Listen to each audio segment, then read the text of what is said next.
And now I want to pass the mic to the SVP team, Jorge and Christian, if you want to introduce yourselves. Absolutely. Well, hello, everybody. Happy Thursday. Great to be here with you all. My name is Jorge Mendez. I also go by George as well. I use both interchangeably. And I am the board chair of Social Venture Partners County. And we go by SVP, a bit of a long name. So SVP suffices. So as SVP Boulder County, we harness the collective power of nonprofits and philanthropic change makers to accelerate community impact.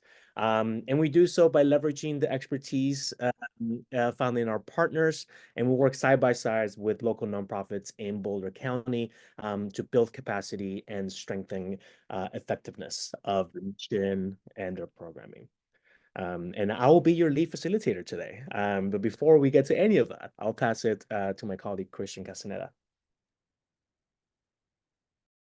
Yeah, thanks for that pass on. Good morning, everyone. My name is Christian Castaneda, and I am the program coordinator for Social Venture Partners. I'm very happy to be here and to be participating in this along with the Latino Chamber of Commerce. We're very proud to be a member of the chamber themselves and happy to be putting this on for everyone. So thanks all for your support. We really appreciate and we welcome your feedback as well. Back to you.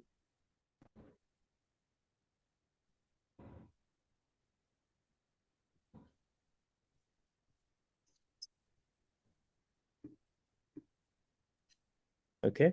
Carla, we'll pass it back to you. Sounds good. Thank you so much. And before we get started, I would like to introduce our other partners in this training. That as soon as we talked to them about the possibility of doing this training, they were fully on board. They gave us the go on the support and all the extent of the word. And I want to just make sure that we thank them, because thanks to Premier Members Credit Union, we had the possibility of providing scholarships for this training to people that weren't able to afford, or that are part of nonprofit organizations that don't have the budget to afford a training like this. So thank you so much, Premier Members Credit Union. And Jacob, I don't know if you want to introduce yourself and talk a little bit about Premier Members. Yes, actually. Hi, everyone. Thank you for joining us this morning. I'm going to do a short little introduction, and I also have one of my partners here, Alan, who's also going to talk a little bit about Premier Members. So my name's Jacob Iniguez. I am the leader of the Latino Employee Resource Group here at Premier Members Credit Union. Again, we are one of your presenting sponsors. A little about the credit union. We are a Colorado-based credit union that's here to serve and invest in Colorado communities. We have branches all across the Front Range. We go as far south as Pueblo and as far north as Estes Park. We are part of the Shared Branching Club network, which allows us to serve our members outside of the institution and across the country. PMCU has a deep commitment to promoting sustainability and inclusive growth within the communities we serve. This is why one of our 6 pillars is specifically dedicated to sustainability. We recognize that obviously sustainability is just more than resource conservation, right? The nonprofits we partner with recognize this intersection, and together we aim to promote environmental stewardship. As the artisans of banking, we strive to be your trusted advisors by employing a consultative approach, which allows us to deeply understand your unique financial needs. By delving deep into your unique situation, we aim to meet you where you are, wherever that may be, and to offer products and services designed to help you achieve your personal financial goals and or your business financial goals. Our ultimate goal is to build meaningful relationships and provide value in every interaction. Unlike other banks, we don't like product pushing. We only recommend solutions when we see when we see a genuine need for our members. If you have any more questions about our services or want to learn more about us, please reach out to me directly or visit our branches or our website. That being said, Alan, whenever you're ready, please feel free to take over.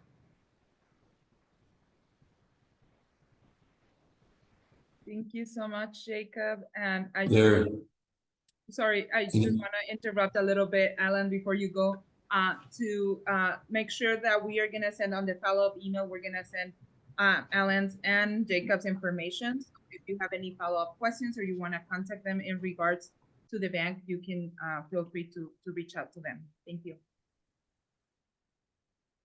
All right. Hello. Good morning, everyone.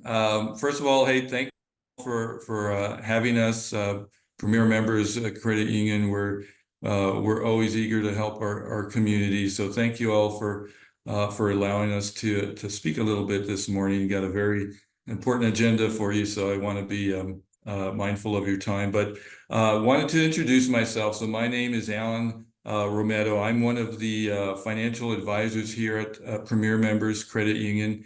Fairly new to the credit union. I think I just came aboard in February. However, I've been in wealth management and financial planning, gosh, 25 years this month. So not a whole lot I haven't seen. But I was really excited to speak to the group here. The Latino community is something that's close to my heart. I grew up in a border town in Texas, probably 97% Latino. And so one of the things I've learned over the years is, well, there's a wealth gap between the Latino community and everyone else.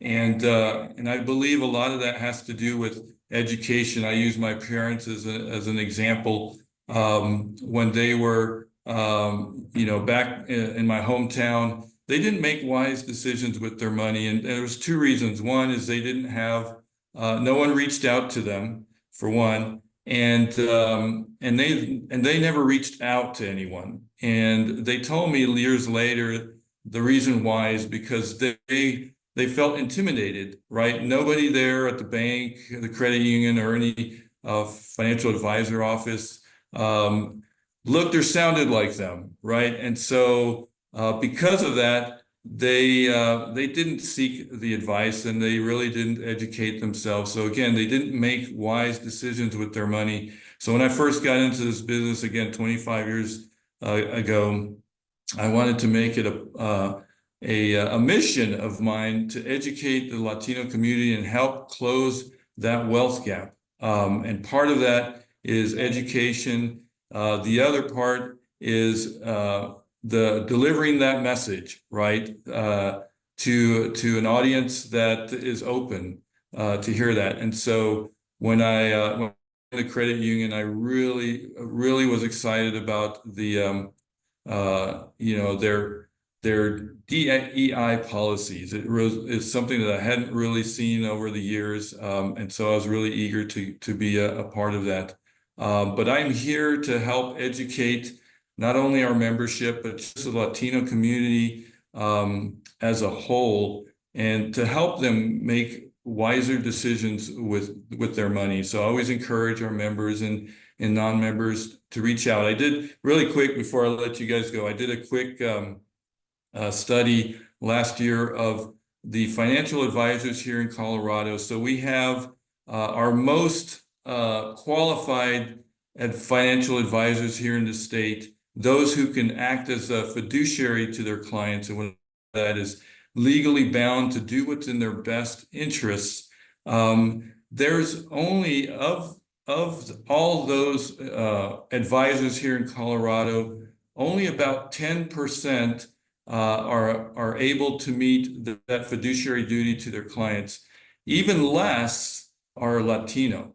I think there's maybe 5% of those advisors here in Colorado who are fully licensed to provide fiduciary services and who have over 20 years of experience. You can count them on one hand, and I'm one of those, right? And so I'm here to help our Latino community. I'm proud to be a part of the Latino Chamber of Commerce and the great institution of Premier Members Credit Union. So just a little bit about me and the mission that I'm on. I think we share a lot of commonalities. But thank you all again for having me. And if you all have any questions, comments, certainly welcome those. And Carla, thank you for sharing our information.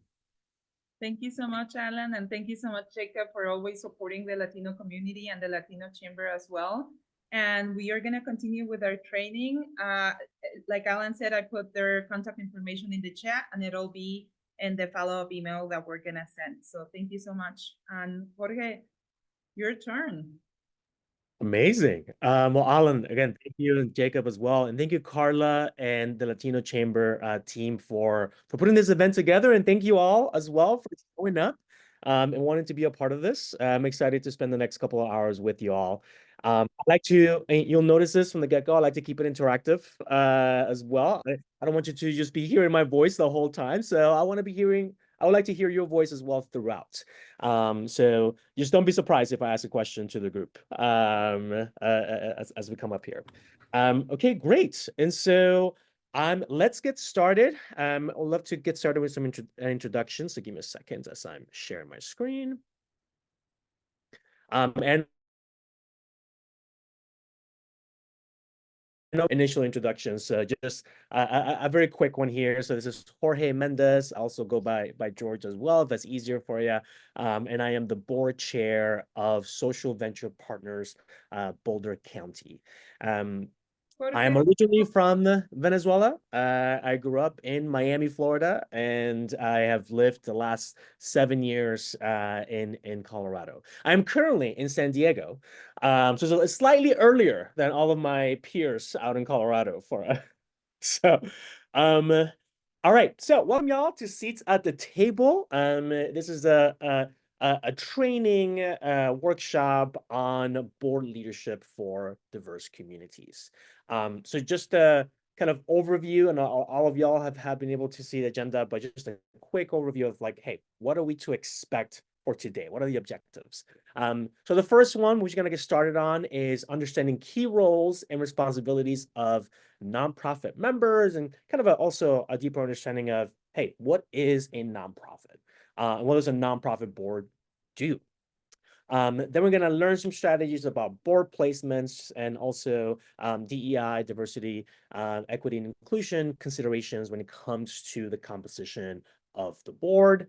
Then we're going to move on to, we're gonna have a lunch break after that, and then we're gonna come back and talk about strategic planning and board governance. And then we're gonna end today's workshop with a panel of some board members slash executive directors. Something that I just realized I didn't mention in my introduction is that I am also an executive director. So I'm in both sides. I'm on the board of Social Venture Partners, SVP, Boulder County. I'm the board chair of said board. And then on my day job, I am the executive director of a nonprofit organization called Second Day. So I have a little bit of perspectives on both sides, on the nonprofit staff side and on the nonprofit board side. So I'll be dropping some of those insights wherever I can. All right, but before we get started with the meat of things, I would love to get into introductions of who is in the group, because something that's always a pleasant surprise is who's in the room with you, right? Everyone in here is coming from different places, is coming from different locations, from different perspectives and different experiences, but you all have a lot in common. One of those things that you have in common is your interest in being serving as a board member, or if you are already a board member, I know there's some folks in here that are already on board, says your interest in wanting to expand your understanding and of nonprofits and being a board member, and like how you can better be a board member, right? So, but ultimately, the shared interest that we all have in here as this community that we're currently a part of, is that interest in nonprofits and particularly nonprofit boards. And so, what I have done is I've actually, I don't know, I'm assuming some of you have had some Zoom experience, but if you haven't, I actually have set up breakout rooms. And so you're going to see, it depends on what the setup is on Zoom, but you might see a pop-up you have to click on, or it might be automatic. It depends how, I didn't ask the Latino Chamber of Commerce team how they did it, but you'll see a setup, and you actually go into a smaller room with about 2 or 3 other participants that are part of this cohort. And so what I'd like you to do, and actually I'm gonna this has some new folks coming in, so I'm gonna reassign. There we go. And so what I'd love for y'all to do is share some like brief introductions, right? Your name, what your current role is, or what organization you're currently a part of, or institution, or university, whatever, basically like where are you coming from? And then share, why you're interested in joining a board or being part of a nonprofit board. Share what kind of missions motivate you, right? So it could be climate action, it could be education equity, it could be justice reform, it could be anything. Like what draws you into want to join a nonprofit board and want to have, what kind of societal impact, positive impact are you looking to have and to work on and to achieve? And then lastly, what do you hope to contribute to a board? You may not get to all of these, and that is okay. But predominantly, the main emphasis here is like understanding of who is part of this community, who is part of this group, and hey, you never know who you might meet. And so what we're going to do is I'm going to hit the magic button on my screen that you can't see. It's going to open up breakout rooms. You'll be with 2 or 3 strangers who hopefully will not be strangers after you come back from that breakout room. All right, so I'm going to open it up so you know the task, hopefully, right? So name, what you're about, why you're here, why you're interested in a nonprofit board. We're going to do that for 10 minutes. So we'll be in the breakout room for 10 minutes. We're going to let you know how much time you have left. And before I hit the button, is one thing that we want to ask of everybody is if you can have your cameras on, please do so. Particularly for this breakout room session when you're basically getting to meet some new folks. We'll love to have all of you on camera. We understand if bandwidth is an issue, completely understand, but if you can't have your camera on, please have it on. Okay, great. So we're gonna hit the button and you should see a pop-up to join a breakout room. All right, everybody's on it. Okay, so we got a few, and then maybe some folks that are, oh, no. So Christian, Diana, Laura. Oh, and then the host, y'all should stay here. Okay. All right. ¿Cuánto tiempo tienen? 10 minutos. So I'm going to put a timer on, and then I'll let them know. That's that little chat thing. Something that's really fun. Something that's really fun that I can't do, only the host can do, is you can actually go into the breakout rooms and you can voice in to all the breakout rooms. I call it the voice of God. I don't think I want to be that voice. And you click on it and you're like 5 minutes left, and everybody hears that there's 5 minutes left. But only the host can do that. But I'll do the text. I'll do the text instead. Sounds good. I'm gonna be taking attendance in the meantime. Super. I'm gonna copy and paste.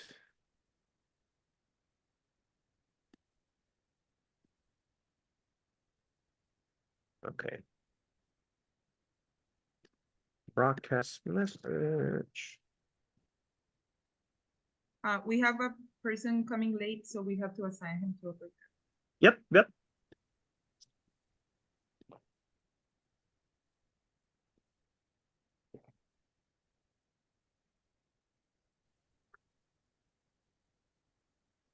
Hey, Peter.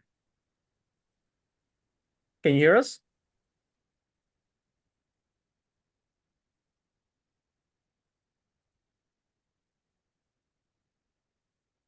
Hey, Peter, can you hear us? Nope. Okay.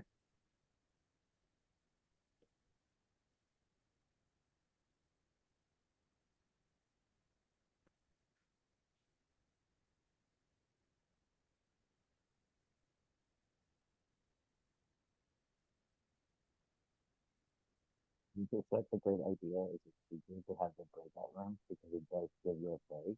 Like how genius. Christian, I can't. It's really hard to hear you. I think it might be because your mic is on the headphones. Yeah.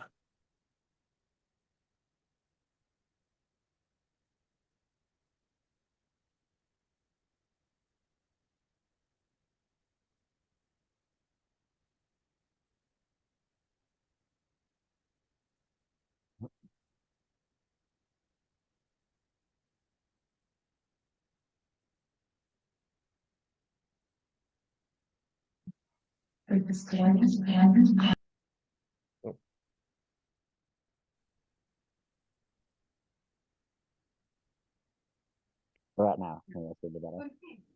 A little better, I think. Speak more. Now I can't hear it. It's hilarious. Jorge, Dígame.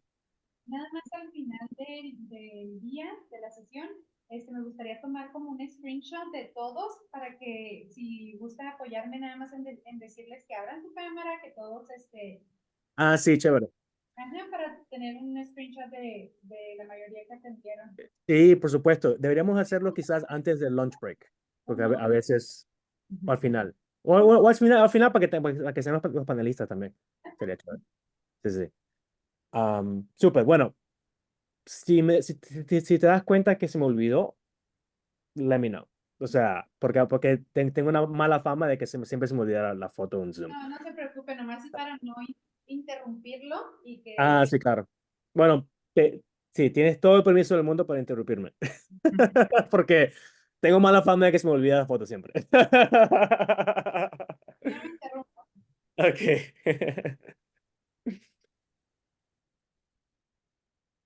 Ok, le voy a dar un 5-minute warning. 5 minutes left with your new friends. Okay.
Okay. Broadcast, 1 minute left.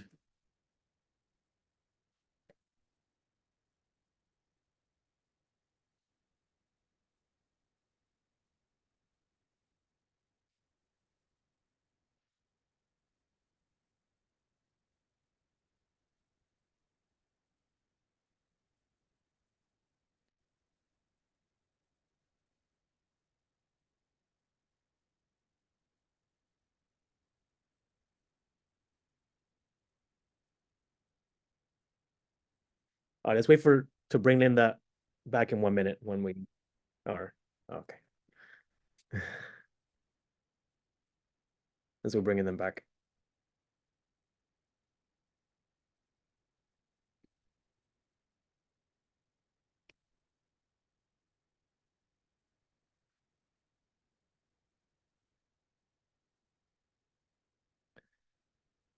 Hello, hi Linda.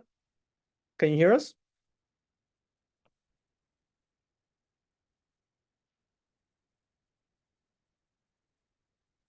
Hi Linda.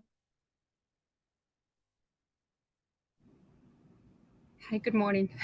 Hi, good morning. I've been Everybody's having issues to get in.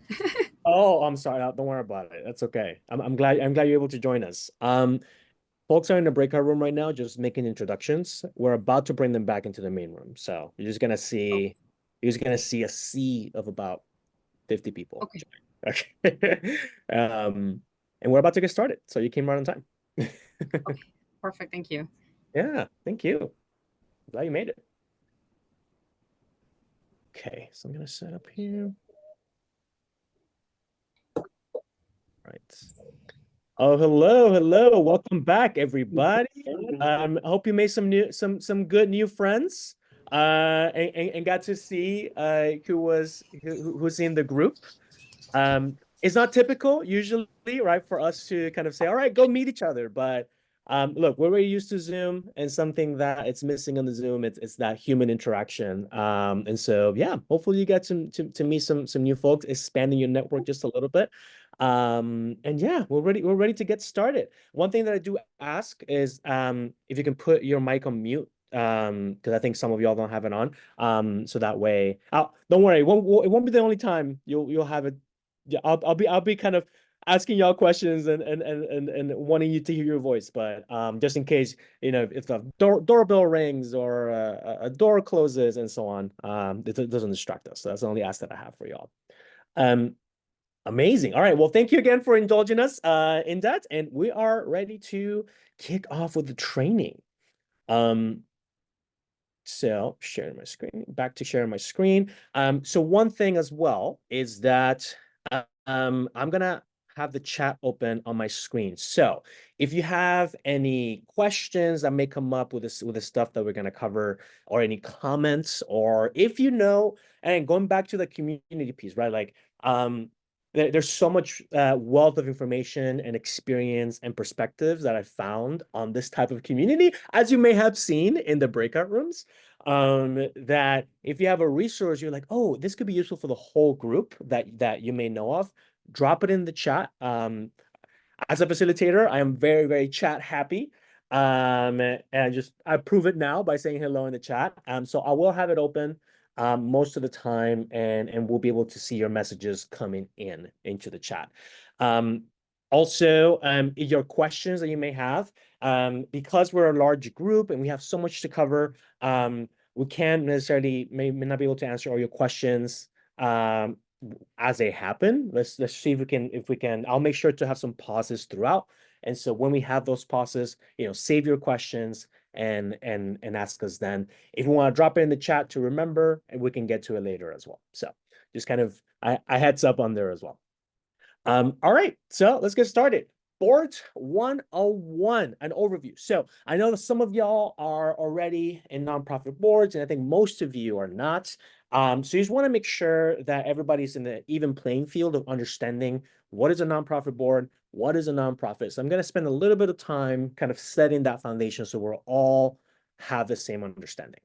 All right, so in what ways is a nonprofit organization unique? So transparency is required and expected when you are a nonprofit organization. Within the context of being a board member, and you may know this already, but you may not, board members for a nonprofit are all volunteer and are always unpaid. It's actually a legal requirement for board members in nonprofits to not be compensated for their time. There may be some wiggle room regarding some contracting and consulting, but that's typically it's a volunteer paid for all of your work as a as a board member. And really, relationship means everything for a nonprofit organization, right? As a nonprofit, you are a community-based organization, whether it is a regional, city, state, and sometimes nationwide, or sometimes even global as well, right? But ultimately, relationships mean everything, right? In terms of relationship with funders, relationship with institutional partners, relationships between board and staff and executive director. It really is, when you think of a nonprofit, particularly from the aspect of a board member, see it within the framework of being part of this broader community. All right, a couple of myths about nonprofits that I just love talking about. All right, so the first one is that nonprofits can't earn a profit. It's actually not true. It's actually in terms of the structure, right? So when you're a for-profit, a C Corp or just a regular corporation, LLC, etc., is that the profit goes to the owners.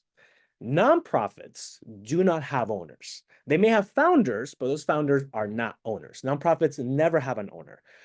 So all of the profit that a nonprofit organization can make goes back onto operating revenue for the organization, or operating expenses, sorry, into organization. It can go into savings for the organization, right? And it needs to be reinstated or brought back in some way to the nonprofit organization. So Grayson Cooper, we're currently charging unpaid part. Yep. Right. Thank you, Grayson. Appreciate it. All right. Another myth, nonprofits cannot lobby. Nonprofits can certainly lobby. And there are some restrictions and constraints because we have so much to cover. I'm not going to go into deep about lobbying, but nonprofits can lobby, particularly 501c4s and 501c6. Won't get into too much detail, but just want to cover that as a myth. The third most common myth about nonprofit as well is that nonprofits must have low overhead and low administrative costs. This is an often outdated view of nonprofits. And really it's kind of thinking about charities, which there's a bit of a distinction between a charity and a nonprofit, but it is a myth. Nonprofits do not need to have low overhead and administrative costs. And in fact, the trends are changing when it comes to foundation money, philanthropy, and fundraising in general in the nonprofit space, that is allowing for nonprofits to actually have more administrative costs and operating costs. Because when you are, as a nonprofit, as an organization, when you're non-competitive in the market, right? When you're paying your staff less than they would make at a for-profit company, you're losing talent, right? And when you're losing talent or you're not retaining talent, then you're not achieving your mission, right? Ultimately the existence for the organization. So this is a myth. This is something that it's from a couple of decades ago, and thankfully attitudes are changing in regards to this. The fourth and last myth here that I want to cover is that nonprofits get most of their money from corporations and private foundations. Actually, on average, nonprofits get most of their funding from individual donors or philanthropists. Corporations and foundations are a big aspect of that as well. And it really depends on the structure of the nonprofit. But when you even out all the nonprofits in the country or in a particular region, it's actually individual donors that give most of the funding for nonprofits. And I will say to this point, that ties into this myth that ties into the first one, is that nonprofits can actually also not necessarily have to rely on philanthropy or foundations. Nonprofits can make money on a piece of software. They can make money on a product, on a service. In fact, the nonprofit that I am the executive director of, we're actually predominantly revenue generating. We're 80% of our revenue comes in from contracts, from consulting, from organizations and partners paying for our services, and only 20 to 15% of the revenue for the organization that I'm executive director of actually comes from philanthropy, for example. So these are a couple of myths about nonprofit that you may have heard of. I just wanted to kind of distill that and clarify that. Great, Brandon, thank you again. Yep. Being volunteers on paid select for folks that have time. Exactly. And we're going to talk about that, Brandon, as well. I love that. Thank you, thank you, Brandon, for talking about that. Right. So yeah. So one of the challenges where, because nonprofit members need to be volunteers and unpaid, right, is like, who can join a board? All right. So then you're talking about the diversity of the board, the inclusivity of the board, as well. So I'm so glad, Bryden, hopefully I'm saying that correctly, that you share that. And please, folks, yeah, please dig into the chat as well. All right, so continuing this kind of setting the foundation, the reach of nonprofits. So nationally, close to $500 billion were fundraised in just 2002. And again, only 21% of that came from foundations. So nationally in the US, it averages out of having one nonprofit per roughly 2,000 people in the US. In Colorado, where we're based out of, it's actually 34,000 plus nonprofits, organizations in the state of Colorado. And they directly or indirectly support nearly 250,000 jobs in the state of Colorado. Now, kind of bringing it even more regional, so Boulder County, there's about one nonprofit per every 120 people. And it fluctuates every year, but Boulder County is considered per capita one of the most nonprofit friendly, or maybe not nonprofit friendly, might be the right way to say it, but is the county with the most nonprofits per capita. That's the best way to describe it in the country. So yeah, Boulder County, a ton of opportunities for joining a nonprofit board and working with nonprofits. All right, so why do we have boards? Well, the law says so. So nonprofit organizations must have boards. And I'll talk a little bit about what that looks like. But the law says we must have boards. But also there's this ethical piece, right? So as a nonprofit board member, you provide oversight, right? You're a stewardess of the organization, right? And you ensure that the mission is followed, right? So there's an ethical piece to it and a practical piece as well, right? So the board exists almost separate from the staff, right? So staff, you may have folks that move on to another organization. You may unfortunately have to fire somebody as well, right? You may have CEOs that rotate and executive directors that rotate, but the board has a continuity, right? So there's a practicality to that, where a board can set long-term strategy. It can also bring their own expertise and their own perspectives that would help for achieving that mission or that vision for the organization. So there's a lot of practical aspects to it as well that is very, very helpful. And I can say that as an executive director of a nonprofit and as a board member, a ton of practical benefit of having a board. All right, so a couple of requirements for board membership. Again, minimum of 3. The law says so. There must be unrelated board members. And the 3, and this may vary slightly per state, but in Colorado and in most states in the country, the 3 roles that must be in the board of every nonprofit is a president/chair, secretary, and the treasurer. Right, so the president leads the board and serves as a main liaison between the board and the executive director. Secretary, they record the meeting minutes. And the meeting minutes is basically every time the board meets, the secretary will take notes of the main takeaways, the main points that were covered in that meeting. And those are called the meeting minutes. And that's also required by law, particularly if a nonprofit gets audited, you must make sure that you have the minutes for all of your board meetings. Secretary also maintains organizational records. And then lastly, the treasurer, and they manage and have an oversight on the board's finances.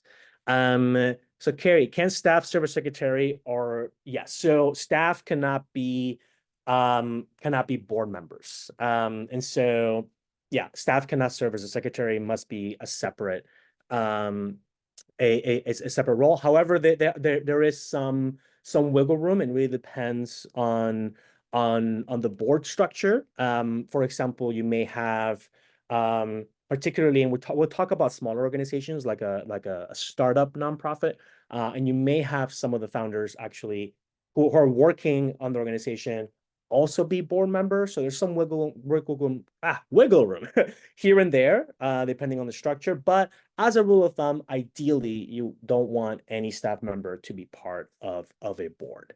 Yeah. So again, it does vary state by state and kind of org by org, but I'm giving you like broad strokes and say to you, Terry, no.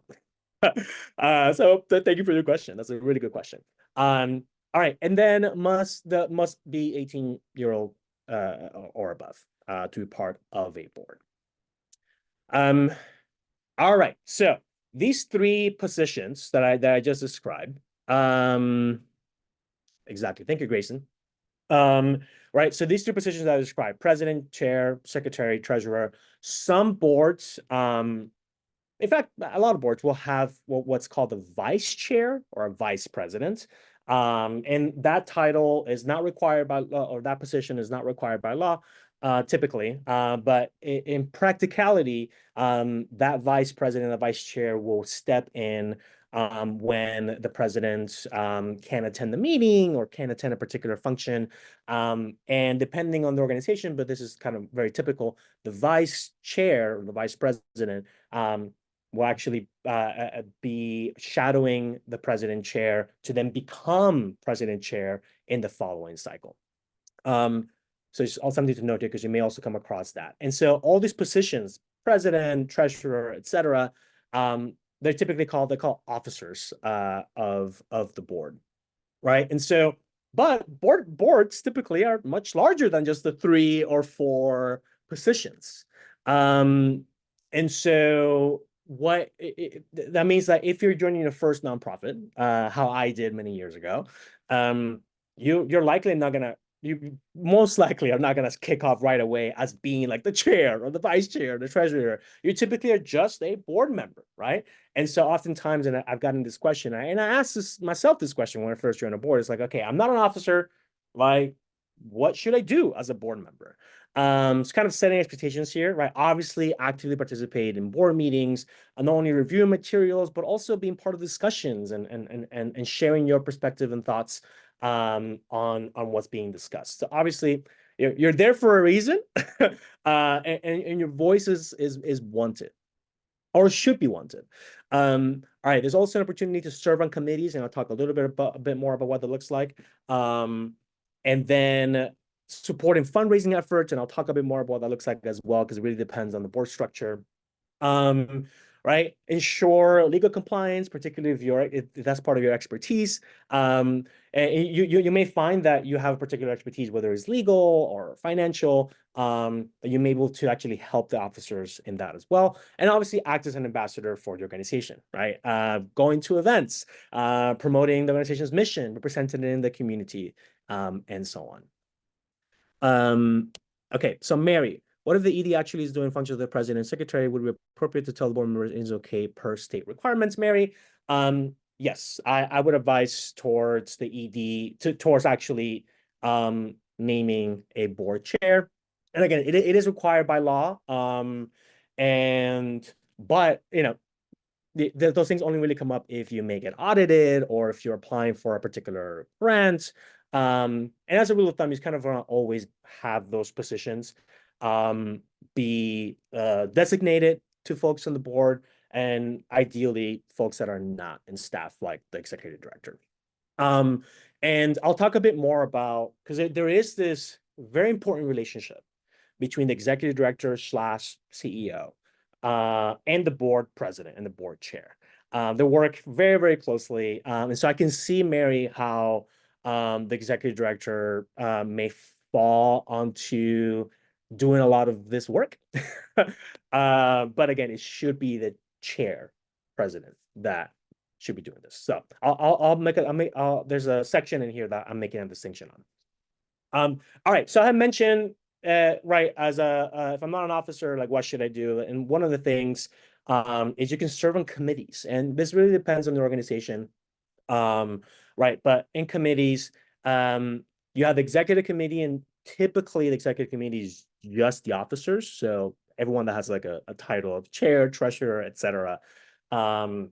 It typically is an executive committee, but there could be different ways of running it.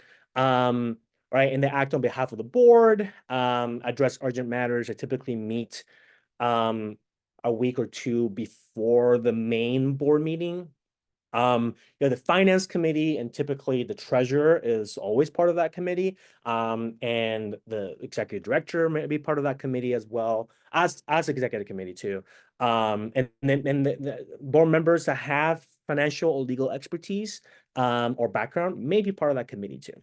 Then you have other types of committees, you know, nominating committee. You may have, for example, at SVP, we're getting ready to do another round of board recruitment. So we're setting up a board recruitment committee to kind of lead that. So these committees, aside from, I would say, the executive and the financial committee, committees may come and go. They may be short-term, they may be long-term. So that's another way to remain engaged. Okay, as a rule, the board members also have to contribute financially. They do not have to contribute financially, but there's typically is a level of commitment that may be outlined. It really depends on the nonprofit. By law, they do not need to, but it does vary. Again, nonprofit by nonprofit, and that may be a collective fundraising or financial support that the board does as a collective that you may find in the bylaws. Which, take a note. I'll cover what bylaws are in just a second. That might be, you know, $5,000 for the whole board for the year, right, or more than that. But typically, again, there's no like legal binding that they have to financially give. Great questions. Keep them coming. All right, so want to cover a few things here as well. So board member, there's some legal duties. So there is like a nonprofits need to have legally need to have a board, and there are some duties as a board member. Not even if you're an officer, just a regular board member, that is expected of you. So we're going to cover what's expected by Colorado law. Again, it varies per state. And so one of these things is the duty of care, right? So your duty to understand operations of the organization, right? Attend board meetings and participate in board meetings, be prepared for board meetings, and most importantly, make decisions as a board member that are unbiased and use sound judgment. All right. And so a poor exercise of this, right, being absent from meetings, constantly arriving late, not being prepared, and at worst, right, yeah, not understanding the organization, the financial operations, and not preventing some level of fraud as well. The second is his duty of loyalty, right? So particularly thinking within lens of, you know, conflicts of interest that you may have in disclosing those. A conflict of interest may look like, for example, that you are, I'm obviously simplifying this example, but of, let's say that you actually your company that you work on your day job may be contracted by the nonprofit that you're part of a board of, that is a conflict of interest and a pretty obvious one as well. So not only disclosing that, but also taking actions so that you do not have a conflict of interest, right? Particularly as a board member, you're a voting member and you may vote on certain decisions. And if that includes, if that voting on decisions includes or directly is connected to you and a benefit to you, that is a massive conflict of interest as well, right? So there's duty of loyalty, and recusing yourself from votes and discussions where there is a conflict. That is something that is expected of you. The third and last is the duty of obedience, right? So abide by the bylaws. And the bylaws is basically, you can shorthand it as like the constitution, quote unquote, of the nonprofit organization, right? And I want to take a side note here because we don't have an actual slide that's just about the bylaws. I'm just going to do a quick side note in here. So the bylaws, which if you haven't joined a nonprofit board, you may not know what that is, and it could be a confusing title. But the bylaws, in essence, are like the rules of the nonprofit board. And in the bylaws, you may have some explicit outlines of like what is a conflict of interest, right? You have explicit expectations of board members and even the particular like officers, like board, like a chair, vice chair, treasury secretary, etc. You may also have expectations and rules for committees. You're gonna have expectations and rules within these bylaws of attendance, of board composition, particularly, and this is the case for SVP, for us, is that we have this community of partners, and in our bylaws is that a certain number of partners need to be represented within the board as well. So there could be just so many other pieces. One thing that you will also find on the bylaw, sorry, is the length of terms. And so you're asking, okay, Jorge, I joined a nonprofit board. Okay, am I in this nonprofit forever? The answer is no. In the bylaws, there's typically terms, and typically, and there's some couple of variations, but rule of thumb, typically you can be a board member you can expect to be a board member for about 6 years. This can vary, but I'm just doing a rule of thumb here. And typically that breaks down into different terms. Those terms may be 2-year terms, 1-year terms, 3-year terms.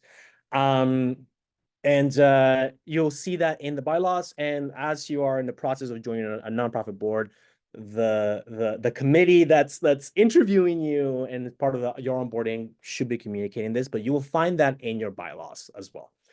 All right. That is a very long side note, but that's what to expect about what's in the bylaws. And your legal duties as a board member as stated by Colorado law. All right. So we're going to this next section in here, and yeah, I thank you so much for the questions in the chat. Any more that come, drop it in there. As you can tell, I am paying attention. All right. So I believe this is the kind of last piece of the foundational stuff.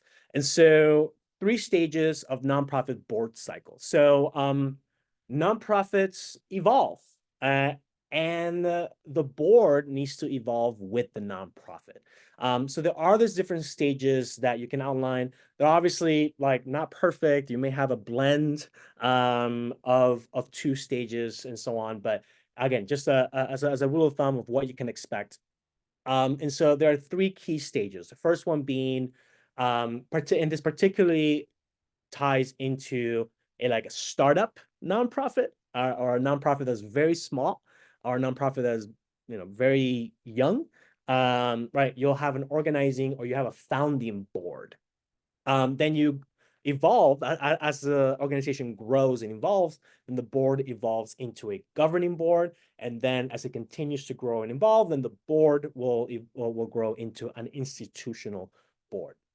So I'm actually going to detail each one of these stages so that as you are actively looking to join a nonprofit board, Or if you're already part of a board, right, it also helps to identify, okay, what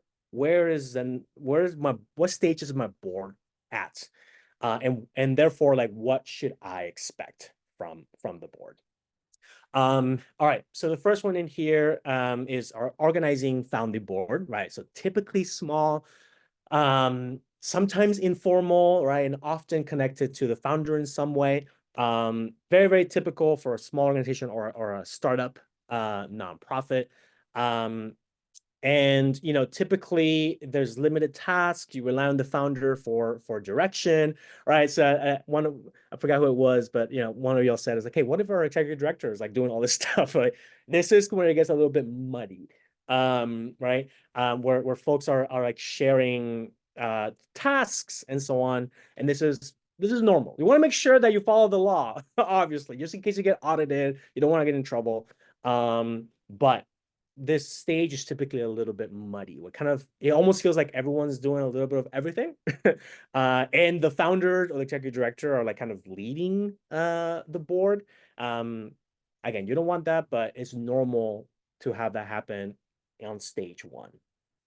Right. And so typically if you're a board member of a small organization, right, you have direct involvement, you have a strong commitment to the mission. And you may find yourself, this actually could be a really exciting position because you're helping as a board member in stage one, you're helping to bring our organization to life. And you're helping this small organization to thrive. But again, you may find some disorganization and overlapping duties when you're organizing or founding board. And in this case, also, there's minimal fundraising. It's typically the leader, whether it's the founder or the CEO, executive directors, is leading a lot of the fundraising. Then you have this next stage, and this one is very, very common. The next two, stage 2 and stage 3, are typically, when you're joining your first board, you're typically maybe joining one of these two, because these are the most common. So the governing board, right? So you develop policies, oversee finances, you have a bit more structure. If you're in a governing board, you definitely have distinct board officers. You're not asking yourself, it's like, oh, is it ED the chair? It's like, no. There's some distinctions for sure. Right. And there's a balance also between the board and the executive director, right? So the roles are really beginning to have distinct expectations, and you have this relationship between these two folks really who are at the leadership of the organization. Depending on the structure, because again, there's no fundraising, there's no legal fundraising committee to be a nonprofit board member, but depending on the structure of the organization, the board at this point may start taking a more active role in fundraising as well. And then you also see the development of committees, right? The ones that we talked about, the finance committee, the search committee for recruitment, etc. Right, so these become essential to the function of the organization and of the board. And then lastly, stage 3, you have this institutional board. And so a larger board, often it may include like folks that have a strong fundraising connections, but not always. Again, it really depends on the board. So this is not an always thing. But you may come across when you're an institutional board with like established large organization. Typically at that point, the board composition begins to really have a lot of ties into the revenue, whether it is fundraising or partnerships, et cetera, the revenue of the organization. There's a clear focus on fundraising, governance, obviously, there's committees. And then at this point also, although you will get some of this in stage 2 as well, but in stage 3, there's a very clear expectation of the board holding itself accountable and to meeting certain goals. And at this point also, you have a complete separation between like the daily operations of the staff with the board as well.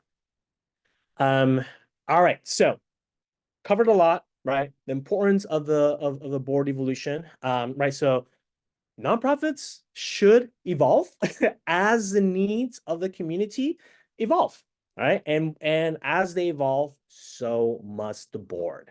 Not only in the stages that are brought up, like stage 1, stage 2, stage 3, which is kind of just as markers for you to understand where the board is at, but also the board should also be responding as well to the needs of the folks that you are serving, of the community that you are serving.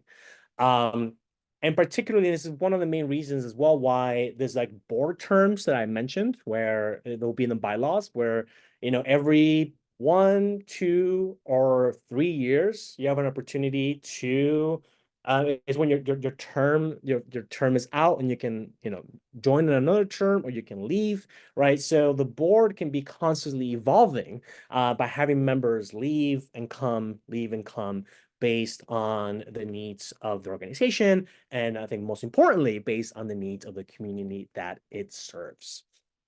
Okay, all right, so we covered a lot. I just spoke almost nonstop for 35 minutes. And so, yeah, I want to take a pause in here before we go into a little more depth of roles and responsibilities. I want to take a pause and see if you have any questions or comments. Feel free to unmute or drop them in the chat of what we've covered so far.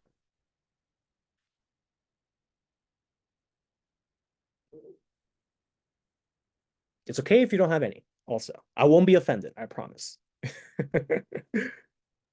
You've been so clear with everything you've said, Jorge, that no one has questions right now. Okay, perfect. Well, that's great. I'm glad I'm not confusing everybody. Or maybe I am confusing you, and you're like, what is this guy talking about? I can't even ask a question. All right, amazing. All right, so okay, we have one from Karen.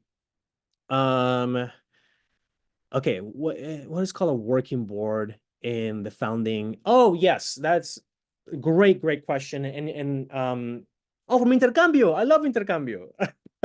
Yeah, and so our working board, and it's often in the stage 1, stage 2, when you get this like moniker of being like a working board.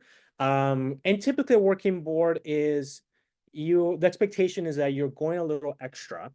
So it's not just like you're coming to the board meetings, you're helping with the strategy, but you're actively helping, typically pro bono, you're actively helping with the assets. Let's say if you're running a program, let's say a nonprofit runs a program, as you may help with the curriculum of that program. You may help with establishing partnerships for the nonprofit. You'll actively be making introductions to the executive director, whether fundraising or partnership or just community introductions. But you're actively contributing to the assets of the organization. I'll give you an example. I worked for our organization in Boulder. I worked there for a long time, and we ran a educational program. So Intercambio, you might be familiar with running educational programs as a nonprofit. And we had board members who like would build curriculum for us, that were like teach classes for us, right? So this is like high level of involvement with the staff and the programming. So again, in the first 2 stages is very, very common. In the 3rd stage is like institutional level. You begin to have this like separation, but also it's because if you're a stage 3 that we discussed, then the organization is also a mature organization that has already is self-running in that way. But great question, Karen. Thank you. And let me know if I didn't answer it correctly. Happy to continue. Peter, about membership. Hold on. You can say something about membership boards or membership organizations. Yeah, so for membership organizations, like Peter, what in particular would you like to know? Typically, if you're a membership organization, and Carla, I would love to know what it's like in the Latino Chamber of Commerce, but if you have a membership organization, you typically want representation of that membership in your board, right? So you make sure that you communicate to the rest of the membership that your perspectives and your interests are represented in the board. But it's also within that same structure, it's also good to have some external folks in that board who are not members, and who may be part of the community that you're serving, for example, right? That their voice is also represented, and all that is typically in the bylaws. But Carla, what? Because Latino Yeah. Chamber membership, so tell us about it. Yeah, in our bylaws, the membership, or I'm sorry, our bylaws, the board should represent the membership or the population that we serve, which means the Latino community. So at least half of our board need to be or identify as Latinos, Hispanic, Chicano in the community, and also be a for-profit business or a small business, small medium business in the community. And they also need to be within the state of Colorado, because we've had people wanting to join from out of state, and that's not the population we serve. So that's why we don't take them. But yeah, those are some of the rules that the Latino Chamber has in its bylaws. And at the time of electing a board member or electing a board, we have a rule in our bylaws that at least 2 members of the chamber that are not board members need to be invited to the committee that elects the candidates for the board. So and we are exactly in that process right now. Yeah. Wonderful. Thank you, Carla, for sharing your perspective on that as well, and how you function. Okay, Brianna. So you put it here. Okay, typical board members, do they review and evaluate performance of the CEO ED? Yes. You typically may have, typically executive committee leads that. It really depends, but on the board, but typically you'll have the chair, and if you have a vice chair, then the vice chair and the chair lead that evaluation. And I'll tell you now, an SVP. So I'm the chair of the SVP board, and as a chair, I led the evaluation, the yearly evaluation of our CEO, and alongside our vice chair as well, and we reached out to partners, to fellow board members, to staff, to get their input on this evaluation. But Brianna, yes, 100%. The board members, in particular the chair, is responsible for the evaluation and review of the executive director or CEO. And also, this is an oversimplification, but it helps, is that the board is the boss of the CEO and executive director, and the board hires a CEO and executive director, and the board can fire a CEO and executive director as well. Great question, Grayson. How it relates to the board cycle? Oh, okay, Grayson. Okay, theoretical frameworks like policy governance that relates to board cycles. Yeah, it's interesting. I'll have to get back to you on that, Grayson. You're making me think, Grayson. I'm in the Pacific time, so I'm gonna need more coffee to properly answer your question. But no, no, I'm kidding. But that's a really good point. Let me get back to you on that, if that's okay. Mary, can you also speak to the idea of advisory boards? Absolutely. Okay, so that lovely question. So, and then we'll get started with this roles and responsibilities piece. Okay, so advisory boards are not the same as a nonprofit board. They're separate. Advisory boards could be temporary. They could be more longer term. It really depends on the organization and the needs. But advisory boards may oftentimes be about a particular subject that's pertinent to the organization. So I've been using an example of a curriculum that Intercambio staff sparked, right? But you may have an advisory board that actually just advises you on the curriculum piece, right? That advises you on like one aspect of your organization. The advisory board may also just work directly with the CEO, executive director, or founders. And this has kind of been my experience, so I'm not sure how true this is overall, but from what I have seen, you'll also often find that if the founder is still at the helm of the organization as a CEO or executive director, that they're going to have an advisory board that they have had for a very long time. And that advisory board may have been there from the beginning, help them fundraise, help them launch the organization. But they do not have the same legal constraints that a nonprofit board that we have been talking about has, right? So advisory board may not need to take minutes. They don't need to report anything. It really is more of like it's more like a committee. Oh, Norma, good to see you in here. Absolutely. Love intercambio. Perfect. Oh, thank you, Grayson. Appreciate that. This is really, really good. We'll make sure to also save the chat.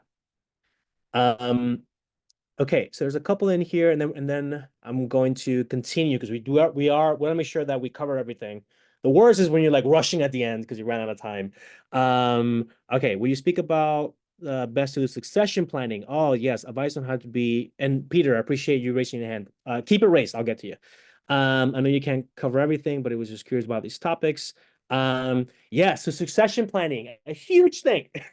And as in the position that we are in social venture partners, Boulder County, we actually I haven't talked too much about SVP, but the one way that we support nonprofits in Boulder County is that we actually help with this kind of things. In fact, we helped an organization just in the last year and a half go through that succession planning, and as the executive director retired, they were able to hire a new great executive director, and we were very grateful to have the opportunity to be able to lend a hand. So if you're in that position, reach out to us. I'll drop my email later, and you can reach out to SVP at any time to see how we can help in that way. But to answer your question directly, Lella, succession planning is very important. And typically the board is heavily involved in that. Again, the board is a steward of the organization. The CEO can quit tomorrow. And the board is the one that's like leading the organization, right? Is the constant that's always there. And so just a little bit about succession planning, and then I'll move on because we do want to make sure they use all the time. Succession planning, ideally, but it's not always. You want to make sure that the CEO communicates with the board. And this may come up during like a yearly evaluation as a board towards the CEO or executive director. And then you want to ensure a smooth transition as possible. It's always going to be a bit rocky, but it's something that's very, very important. And then if you're talking about succession planning for a board member, that's slightly easier, thankfully. And that's actually as a SVP board member, we actually are phasing out 3 of our board members that are terming out. And so something that we're doing is that, okay, realizing, all right, we're losing these 3 board members because according to our bylaws, they have termed out. They can no longer be board members after this year. And so looking at, okay, what were the main contributions and areas of expertise that were really, really valuable to the organization and to the board. And then as we are now actively or going to begin actively recruiting for board members, is how do we then be intentional about the folks that we're bringing to the board so that they're able to supplement. But I can go on and talk about that forever. I'm very passionate about succession planning, Aleta. So you definitely hit a mark with me. All right, Peter. So I'll have you on mute, and then this will be the last question because definitely we'll love to go on to the next section, which is a little longer than expected. All right, Peter, tell us what's your question? Yeah, no, I just wanted to very quickly back on the advisory board thing. Yeah. The advisory boards are, if they're governmental advisory boards, they operate under specific constraints. Oh, yes. That are specific to the governmental agency. Yep. They're advising. So they're not, people don't just show up, and they do serve to provide constituent feedback, and but they do operate under different constraints depending on the governmental board, the government that they operate under. Lastly, I will say that if these advisory boards, they're great training grounds for regular boards. So I'd like people not to hesitate to get on an advisory board.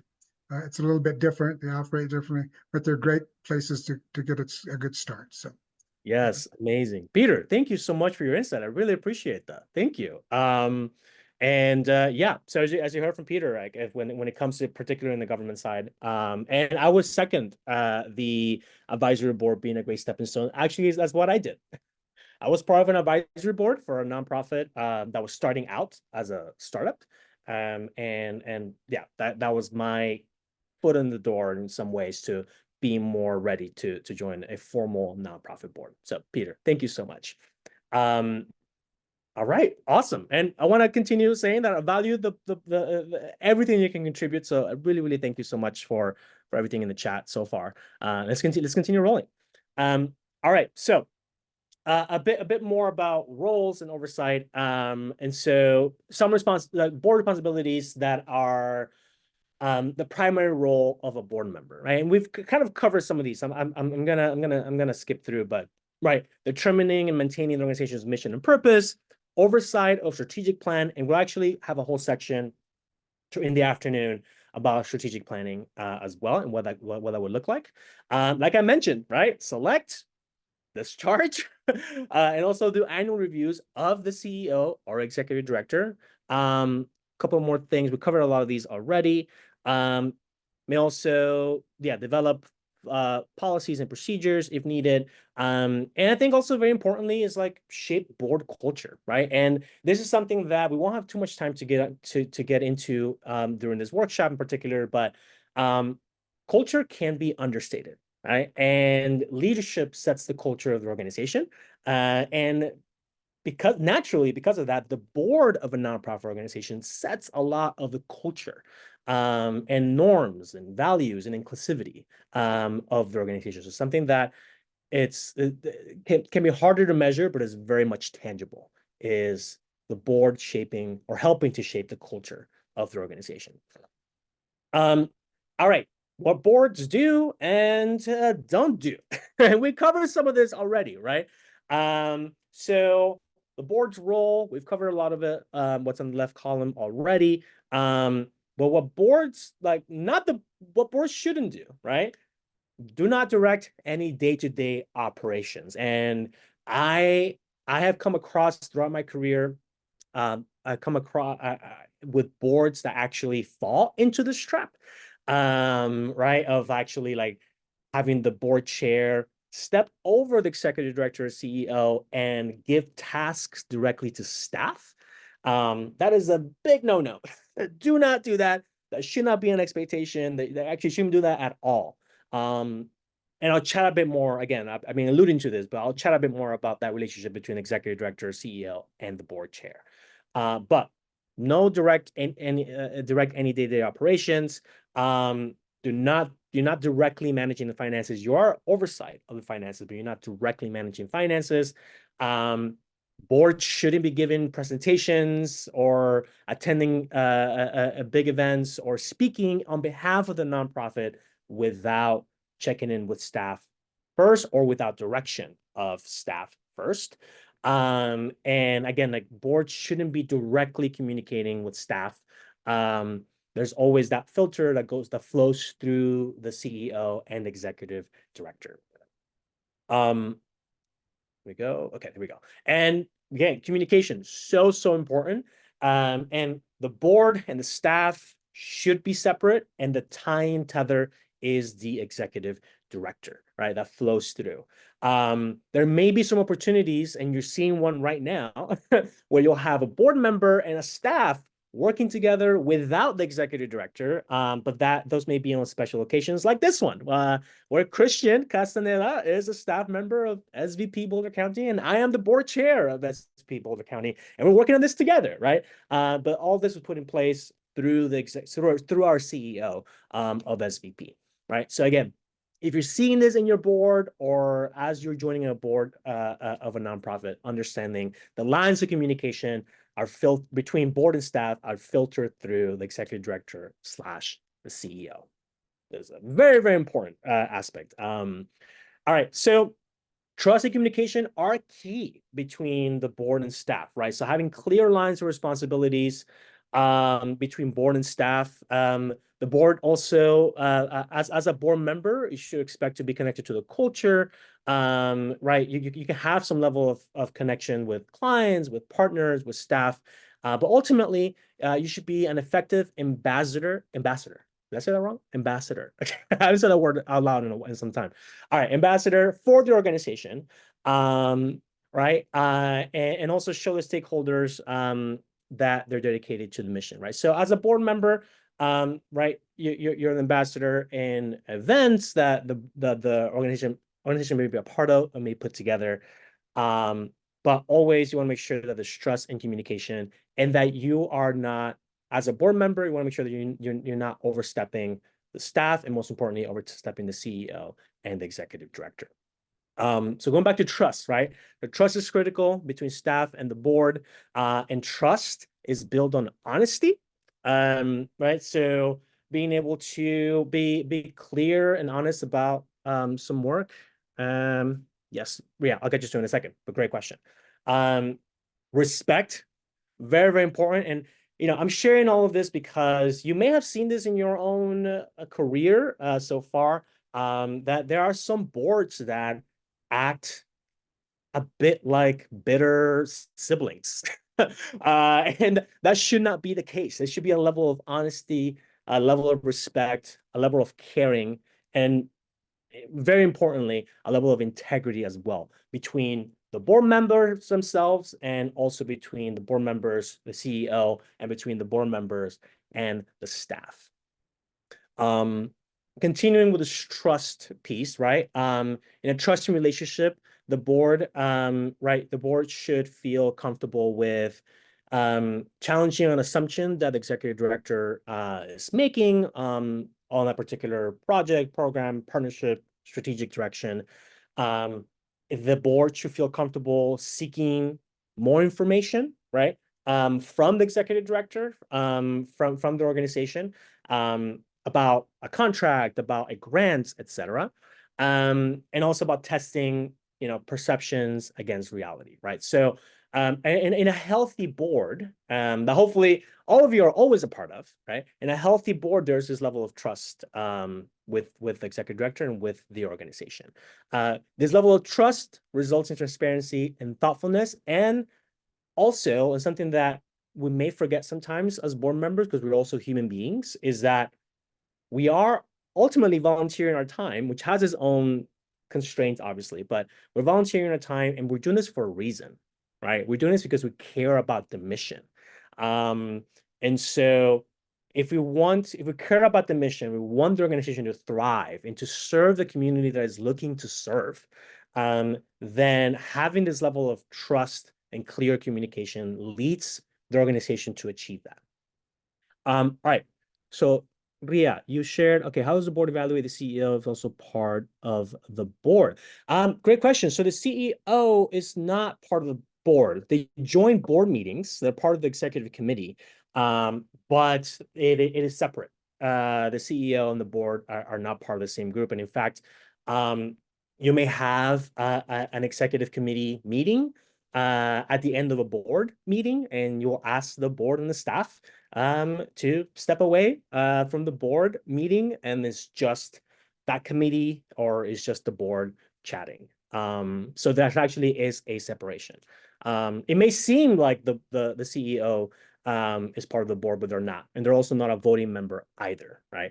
It's only the board members that can vote. The CEO, other staff recuse themselves from voting on board decisions. But great question. Thank you for that.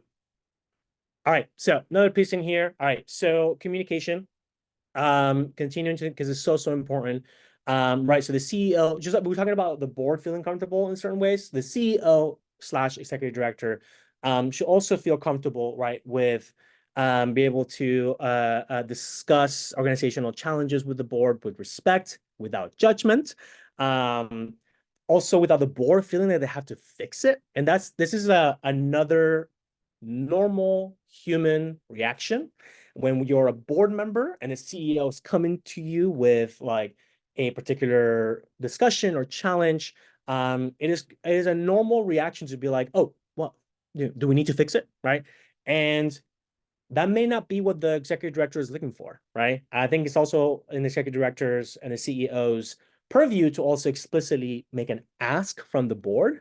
But ultimately, like, or naturally, the board doesn't need to, feel like they have to fix everything. They're there to support, they're there to provide governance and guidance. And when the CEO or AD ask or very explicit with an ask, that's when the board can come in and say, okay, how can we help with this challenge? But as a stewards of the organization, you want to allow the CEO, the ED, and the staff to be able to lead the challenges that they're looking to solve with obviously your help. All right, so full picture as well. And so, yeah, and opportunities should be sought after as well, right, to provide board members with a better understanding of their activities. You want to make sure to have a clear communication between the CEO and the board. Yeah, and then any major updates, like, for example, promoting board and staff. One thing as well, because Ria, you asked that question about the evaluation. It has been asked as well by some other folks too, is as a board, you evaluate, you do yearly evaluations, you set the salary as well, compensation for the CEO, for the executive director, but you do not do that for staff. So the board, and this is not covered in the slides, so that's why I'm sharing it now, but when it comes to staff salaries, staff promotions, and so on, that's something that's within the purview of the CEO/executive director, not the board. So just another level of clarity there as well.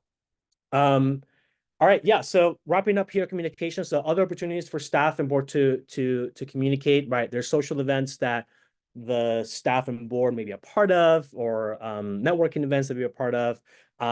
The board can also participate in activities as a volunteer.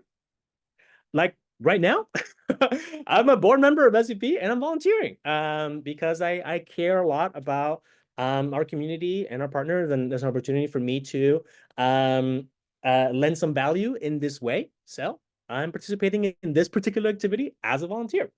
There also need to be newsletters, also stepping in and saying hi at events and so on. And really in a healthy board, you have that level of community between the board and the staff. All right, so wrapping up here, right? Some expectations of board members, right? So, and we've covered a lot of these, but I want to reiterate since this is the last piece on this section, right? So being committed to the mission, understanding how the organization is attempting to accomplish that mission, serve on committees whenever it makes sense, whenever you can, your expertise or your role can be very beneficial, right? Be prepared for board meetings, right? And that means that, the staff are the ones that set up the agenda or the final agenda, that set up what was called like the board packet, and that will have financial reports, that will have certain updates, certain items of discussion, etc. Right, so making sure that you read the board packet ahead of time, that you ask questions, that you're inquisitive about what the staff may be proposing, what the staff may be working on at the time that they brought up to the board, and then participate in discussions. Like, you're part of this board because your voice is wanted, your perspective is needed, and your support is invaluable, right? So making sure that you at a baseline participate in discussions. Last thing here in terms of expectations, right? Advocate for the organization, give to the organization, and this may look different depending on the organization. This may be helping to fundraise. This may be yourself making a donation. This could be it's also you can give to an organization that is not monetary, right? So you can also, for example, maybe you have an opportunity to give some pro bono software that the organization can use, or pro bono or very reduced prices for, let's say, like printing shirts or things like that, right? This is other ways to give to an organization that is not monetary, and that again depends on. There's constraints that can be in there, but it really depends on the organization. But I just wanted to kind of outline that piece as well. Obviously, help fundraising, how I mentioned here. Help find board members. As I said, SVP, we're about to embark on another round of board member recruitment, and I believe Latino Chamber of Commerce, you're actively recruiting board members as well. Participating in strategic planning, which is the next section that we're going to cover. It covers strategic planning, and as SVP, we just wrapped up a month ago our next round of strategic planning. And then I want to ask to the group, right? Is there anything else in terms of expectations as a board member that is not covered in these like 9 bullet points that we maybe haven't covered yet? Yeah. Is there anything else expectation-wise that you would like to add to this list? You can drop it in the chat. Peter, please go for it. Yeah, I just wanted to very quickly, I appreciate the section here on expectations of the board. I think there needs to be some clear delineations. Oftentimes, there's some, one of the issues that arises on a number of boards that I've seen and worked with are there's a little bit of a line between what a board member's duty is and what a CEO or exec's duty is. And sometimes there's a conflict. I find that sometimes board members maybe try to micromanage. It creates conflict. So just something that people need to be aware of and make sure that the communication piece you said is important. That those lines of communication are really important. And so I appreciate that part of it, and just some experiences that I've had. Yeah, Peter, thank you for sharing that. I appreciate your validation on that too. And yeah, that's definitely a line that you really want to draw. Because it naturally is always going to lead to toxicity that may exist. And I have unfortunately worked with CEOs and executive directors that felt undermined by their board, by their chair in particular, right? And they want to quit. It's like I care a lot about the mission, but like I don't feel like I'm allowed to be a leader of this organization, right? The board has a lot of influence on how the executive director functions and feels in their role. Carla. Jorge, thank you. I just want to add that I am part of 5 different boards, and I also feel like you're mentioning and Pete mentioned, the trust of the board, but also the board needs to evaluate how much they're asking from the CEO and how much they're giving, because sometimes they ask more than what they're willing to give to the organization, and especially being small nonprofits that are barely growing or that are barely moving their way up, is how much does the board ask versus how much does the board ask from the CEO or the executive director versus how much they're willing to give. So I don't know if that's something that you could touch base a little bit on. Yeah. Can you repeat the question again? I was it cut off on my end. I was switching Wi-Fi. Sorry. No worries. My question is more like about how much the board asks from the executive director, especially when it's a small nonprofit, and how much they're willing to give, because sometimes they ask more than what they're willing to give to the organization. Yeah, no, absolutely. And I think that Carla takes us back to that life stages where we're at. And when you're a small organization, small board, it can really feel as if you really do as a board member have a weight to your presence and to what you ask for, right? I think I can't give you a straight answer because it really depends on the organization and the board structure, but I'll give you my perspective on it. And there's my perspective is that as a board, we are there to shepherd the organization in the direction of our mission, to make sure that we are sustainable and that we're able to continue to exist. I think there's a level, and this could be really challenging for some folks as well if you don't have experience, but there's a level of trust that you need to have in the CEO that they can do their job. If you're a new board member, you will come into a board and everything will be new to you, and you were not part of the hiring process, for example. So getting that trust can be a little difficult.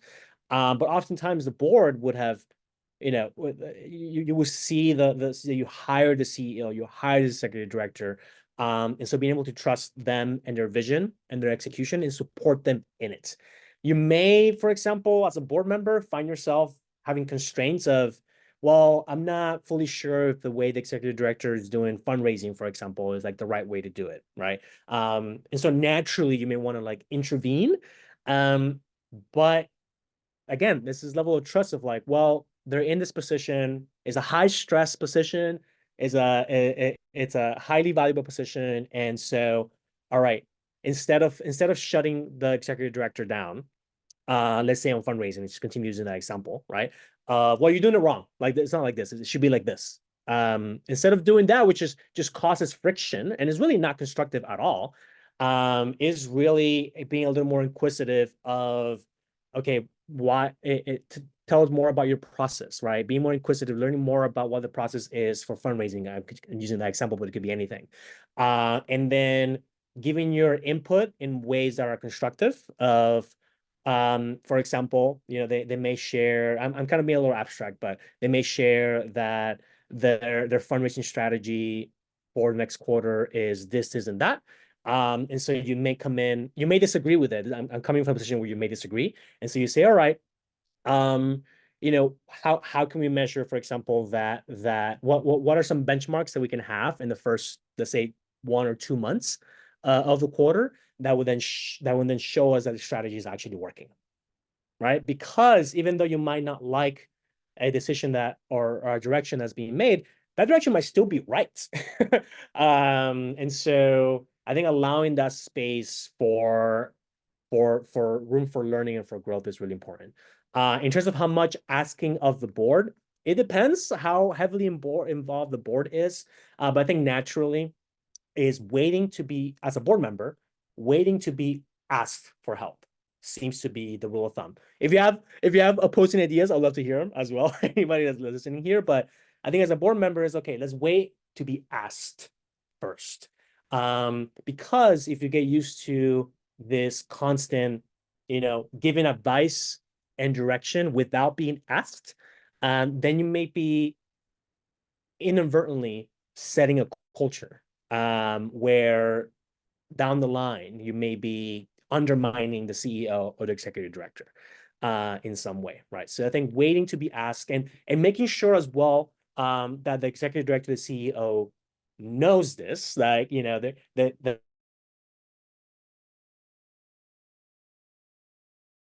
like, hey, if you want something from the board, whatever it is, like have an explicit ask. And then they come to the board meeting with an explicit ask, and then you can help them. All right, that was incredibly long-winded, Carla. did that make sense? Did that answer your question? It did. Thank you so much. All right, thank you, Carla, for the great question as well. All right, I know Mary, someone in here. I'm not forgetting about you, Mary. Okay, so what do we do about funderitis? Founderitis. Okay, yeah, founderitis. How do we move the founder from the president role into a general board contributor? Oh God, yes. Okay, So founderitis, the way I would define it, and Mary, please tell me if yours deviates a bit. But the way that I would describe it, founderitis is that the founder is naturally emotionally attached to the organization and to the mission. And you may have co-founders too. There's maybe several people. And sometimes that presents itself in the founder being the CEO for a very long time. And I am personally, I'm a big believer in having leadership transitions, so that you don't have someone being at the helm of the organization for too long. But anywho, so founder might be in a position where it's like, this is my organization. I'm going to be CEO of it until the day that I can't anymore. Or they may step away from the leadership position as a CEO, and then may join the board and then have a lot of political influence on that board. More or less how I would define it, Mary, but let me know if I got that wrong or if you want to add to it as well. I think I was just going to add, Jorge, that also because they helped so much in the founding, they can't let go of operations. They can't move from governance. They still want to get involved in kind of the details that and it's really hard to navigate. Yes, Mary, thank you for that. And I can't blame them. I mean, can you imagine? I'm sure there's some founders in here joining us, right? And it's like you were so embedded in the operations of it, and then you stepped away. It's so difficult. I will say from my personal experience, I am the executive director of a nonprofit and the 3 co-founders of the organization are in the board. And so there's a little bit of this. Actually, there's none of this. I think they did it in a very healthy way where they respect the strategic decisions that I am doing as executive director. They support me and they wait for me to ask them questions. They did so much of the operations, and actually could be super beneficial if it's done in a healthy way, which I would say that the co-founders of the organization I work for are like that, where they have a wealth of information, right? So as a founder, you have so much that the information that you're beholden to is unique to you, right? In terms of relationships, of operations, of programming, fundraising, etc. And so it can be very difficult, right, when a founder joins the board. But if they're able to maintain a distance and understand, okay, I have this itch to be like, no, this way. If you can have a distinction and allow the CEO, the new CEO or executive director, to use them as a sounding board, it is so valuable. When I can come in to my co-founders, pull them aside because they're on the board, and pull them aside and say, hey, I'm having a challenge with this operational thing, and they have 11 and a half possibilities of answers for me. Like, that is, there's no money that can attach to that. It's invaluable, right? And so I think that will be the most like healthy way to do it. There is a level of it depends on the person. There could be a level of ego. There can be a level of politicizing. There could be a level of they just can't. They have to scratch the itch. And so if that's the case, then maybe that founder should step away, even aside from the board. But I am a fan of having founders in the board if they're able, to hold that itch of being so involved. Because again, there's no other board member that we can ever have that would have that wealth of information and perspective. So, did I answer your question? Hopefully I did. Thank you, Mary. Peter. Yeah, I don't want to take up too much time. No, that's a great question. Having been in that role, it is difficult from time to time, but I think it's good if you're a founder to step away and to allow for new leadership, and I just feel like you've done your role. You can still advocate and participate, which is what I try to do with the organizations that I'm not on a board on and have been a board member on, is just to support the organizations, know that have faith, I guess, and for me it's important that to step away, and but I know it can be problematic for some boards and some folks, but I think people have to accept that we have roles to play, and having been a founder, it's good to step away and allow. And the same is true for board members, and even with elected officials who want to stay on term after term. I encourage them to step away and allow for new leadership to have a voice. So. Yeah, I fully agree, Peter. And to your point of having a rotating chair, right? Because there can be some instances where you have a board chair be the chair for years on end. And I can speak for SVP in the way that we do it on our board, is that we do have a rotating cycle. We may have 2 years in a row for X, Y, or Z reasons where we'll have the chair continue on. But often we like to have a rotating chair and vice chair cycle, so that we can have different perspectives, allow board members opportunity to step into leadership roles. And so rotating officers is something that so important. And I can speak for 45 minutes straight about the importance of leadership, of switching up leadership at the executive director, CEO level as well, and how healthy that can be for an organization, of bringing in a new perspective, a new fresh energy. So going back to that founder conversation. Brianna. Yeah, I was curious to hear more on maybe best practices for, and if any, boards respond to like employee relations challenges. Are there cases of that? Or is it more on like a consulting basis, like the organization consulting with board members on like support with employee challenges? I was just curious, like if you've seen anything like that before and how that's typically handled. Yes, that's a great question, Brian, and great to see you, Unite America. So glad you Yes. yeah, and so and it varies in the relationship with the board, but typically the expectation will be that the executive director, CEO, brings up that challenge or issue to the board or to the executive committee. And the reason why I say or is because it depends on the organization, but typically, and this is kind of how I like to run as well, is you'll have staff, particularly in a small organization, you'll have a staff join the board too. And so the staff member will be there at the board meeting. And so if that's the case, then the ask is for the chair, executive director on the executive committee, which is only the officers and sometimes the last year's chairs if it rotated, and the executive director to then bring up a situation there or the challenge with the staff.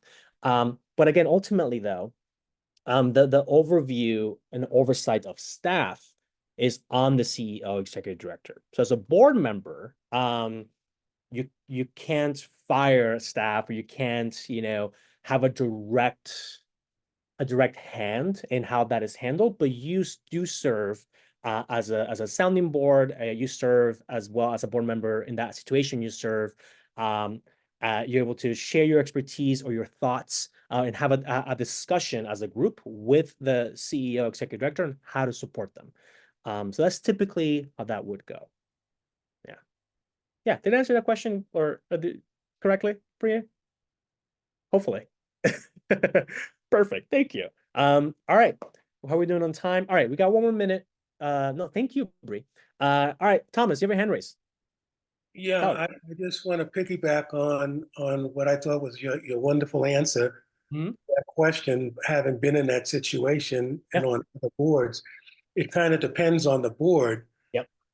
If there are particularly personal relationships between anyone on that board or anyone on that staff that has nothing to do with, of course, the work, then in my history, has been awfully helpful to alert the executive committee so that they know that there's problems percolating and that some action is probably going to be taken, but that action is up to the discretion of the director. Exactly. Thank you, Thomas, for validating. It's always nice to know that, okay, I got that correct. And for sharing also from your perspective, Thomas, really appreciate that. And again, going back to that, communication and trust is something that needs to be built. All right, awesome, y'all. This is great. So we're right on schedule, which is awesome. And so what I'm gonna ask you to do is that we've been kicking off for almost 2 hours, and so the ask here is let's take a little bit of a break. Let's take a solid 10 minutes of a break, stretch, mental break, bio break, get some water, get some breakfast. We're all gonna have a proper lunch break as well. But just want to give you a little bit of a break before we jump into the next section. And so you don't have to leave the Zoom, we'll still be here. And yeah, just ask that you turn off your video, turn off your audio. We don't want to hear you making your tea. So Karen, this is 10 minutes, and then we're gonna come back for 30 minutes, and then we'll have then a proper 30-minute lunch break after that as well. I'm in Pacific time, so my brains are scrambled time-wise. But I believe the lunch break is at 12:30 p.m. Mountain Time, is what it is. Incredible. Thank you. Board composition, incredibly important aspect of being a board member and what to expect as a board member. One of the ways in which you can get a better understanding of the composition of your board is something that we here at SVP Boulder County, something that we do is that we develop, we have a board matrix. which outlines the skills, experiences, demographics that are part of the board, and then allows us to assess at that point and say, okay, our current board membership these are the outlines of their experiences, of the demographics, of their expertise contributions to the board and to the organization. And we can then assess that using this board matrix, and I actually have a sample that I'm going to drop in the chat in just a minute as well. And so we can then use that to then assess, all right, what areas do we need to improve on in terms of the composition of our board? You may find when you do this board matrix that I'm talking about, you may find that you actually don't have anybody on the board that brings some legal expertise, or may not have financial expertise to actually be a proper treasurer, for example, right? Or if as a board and as an organization, you want to emphasize fundraising, for example, from the board, you may realize doing this matrix that I'm talking about that you may not have anyone on the board or that suffices that strength or that connections or that understanding of philanthropy and fundraising. So therefore, when it comes to recruiting, you will make these very intentional decisions of what kind of profile you're looking to recruit. I think something also that's really, really important that we're going to talk about in a couple of slides, but I'm going to bring up here from the get-go, is also going back to what I mentioned at the beginning of the session of nonprofits really being part of the community, is also what is the representation of the community in the board, right? Does the board represent the dynamics, the diversity of the community that is looking to serve? And we'll talk a bit more in depth about that. So I'm going to drop in here, and I actually have a couple of things to drop off that I forgot to do before. So I'm going to drop in a couple of things that you can download, you can save, and kind of like handouts. Like if we were in person, I would have printed something out. And so I have a few things here. I'm just going to skip these. I'm going to add here board cycle. This is a paper that goes into a little more depth about board cycle that I have found really useful. So I'm dropping it in the chat. You should be able to click on that link. It will open the PDF and you can download it and make a copy if you're interested. But in the topic at hand, which is the matrix, we have this pretty rudimentary kind of starting point matrix for the board to do an assessment of itself and its composition. So I'm going to drop it in here. It's very, very basic, but it kind of gets to the most basic points. And then you can build a more robust matrix from this kind of baseline one. So I just dropped it in the chat. That's the second document. And that's more or less what a matrix would look like. Or you can have all the answers and then make those composition decisions based on that. Okay, a couple of more things, right? So I kind of already touched on these, but I want to structure it a bit better, right? So demographic alignments, right? So also you want to think about, all right, does the board structure, the composition and demographics reflect or mirror that of the community that we are serving? Right? And so that's a big and important question to ask. And also the strategic priorities, right? So if we're looking to increase our diversity, equity, inclusion practices, do we have a board member that is able to that comes with that expertise that is able to help our organization and the board to achieve that strategic goal? And that can mean also in finances, how I mentioned, legal. It can even be like a sector-specific knowledge, right? So if you are in the education space, do you have any educators or folks that come with that career experience in education in the board, right? So what expertise and what voices are part of it? Right. And so you also have the nonprofit basics, right? So in the composition of the board, do you have folks again that can serve as a treasurer, right? That can serve as a chair, that can serve as a secretary. So a board matrix, really good start for that. All right, board recruitment. I know this was talked about as well in the chat, right? So board recruitment. So the first step in this board recruitment is, again, understanding, okay, what is the current composition of the board? What are our needs? And also, like how I mentioned as an example of SVP, where we have 3 board members that are phasing out, that are terming out rather. Right. And so, all right, we have this upcoming vacancies. And so identifying the needs of the board based on those vacancies, based on those needs, based on wanting to reflect or striving to reflect the community that we serve. And then you start with identifying the needs, the determined outreach targets, right? So the networks of where you are looking to recruit board members from. And in the case of a membership-based organization, right? I'm bringing that one back, right? You'll depending on your bylaws, it might be that your board needs to be 60% members and 40% community or non-members. And so that would determine your outreach targets as well. But also, in particular, like when the needs you identified, you're looking to diversify the board as well as, okay, what are the outreach targets? What are the groups that are reaching out to, the individuals that are reaching out to, in order to start this board recruitment, right? And you may see, I know Latino Chamber, I know that all of y'all are recruiting for board members, and I saw that posted on LinkedIn, right? So that's like obviously one way to do it.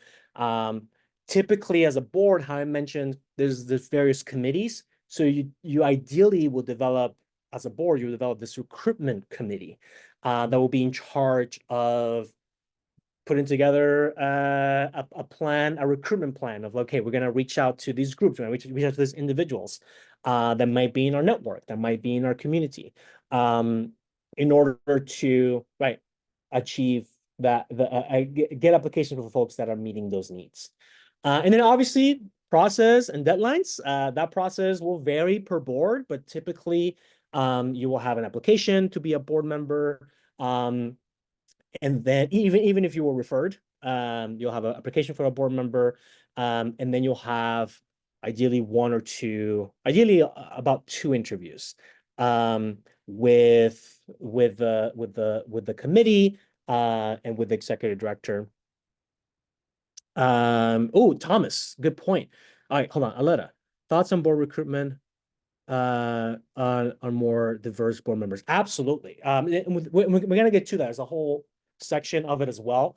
But the one is, and this is part of the board governance piece, is the strategic direction of a board of our organization.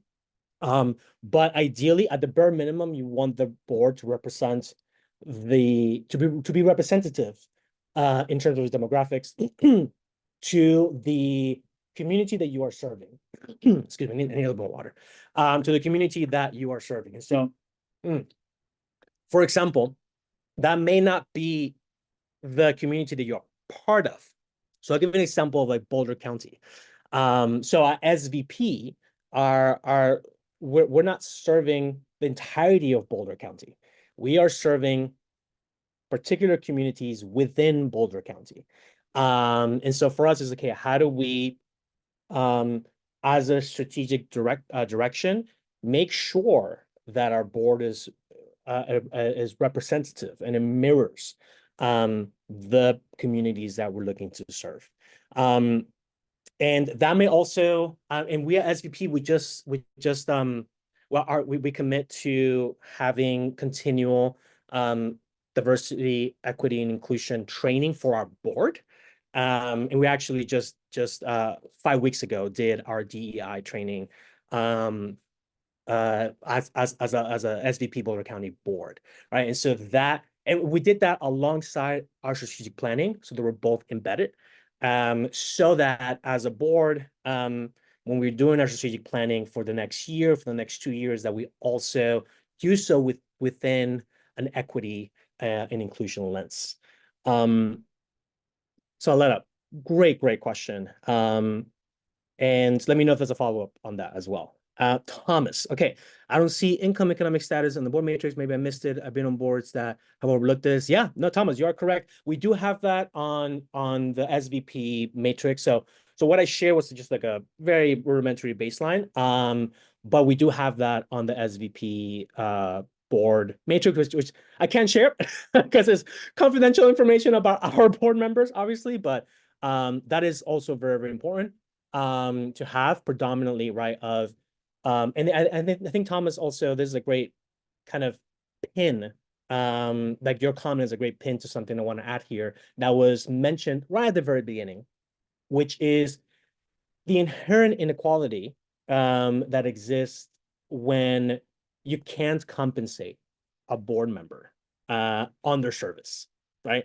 Like board membership required to be voluntary and unpaid. And so that inherently is limiting who can be a part of a board. Right. So basically, AKA, it's like the people that can afford to do things for free are the ones that are able to join a board. And that is something that is an inherent challenge of the industry. And there could be different ways on how we can battle that. But is an inherent constraint that exists. And so one way is that folks that, for example, if there's something that it's really important, it's always important, but it's a part of your strategic decision and direction, is how do we include more folks? How do we open up? How do we add seats to the table? Open up seats. How do we have the voices that we need to have in that room with us? Right? It's like, okay, part of it is also is like, who's making these decisions, right? And going back to your point, Thomas, on the matrix, is like, are folks who have been able to make that space to join the board that come from a community that wouldn't typically be a funder, who may be low income, if that's kind of the filter we're looking at, so that they are part of the decision making. And I would say that is actually my case. So I grew up low income, and it's still kind of weird to reflect on, like, how am I in this position? I didn't even know these things existed. And that was part of the strategic decision of SVP's board composition as well, is how do we have voices that are traditionally not part of the nonprofit sector, who are traditionally unable to make this sort of commitments, or are traditionally not even within the purview of knowing that this type of opportunities exists as well. And so it can be very complex. And I feel myself going on a tangent, so I'm going to stop myself. Thomas, it's your fault, but thank you. And I'm going to reel this back in because that's also really there's something that cannot be overlooked, is like, who is making the decisions and what is their background and experience and perspective when making these like board recruitment and strategic decisions. Peter, thank you. The governance matrix is also important for funders. Completely agree. And there's different matrices, and yeah, that's kind of just the starting point that we shared. So yeah, if you have any other questions or follow-ups, please drop them in. We'll definitely would like to have a conversation about this with the whole group.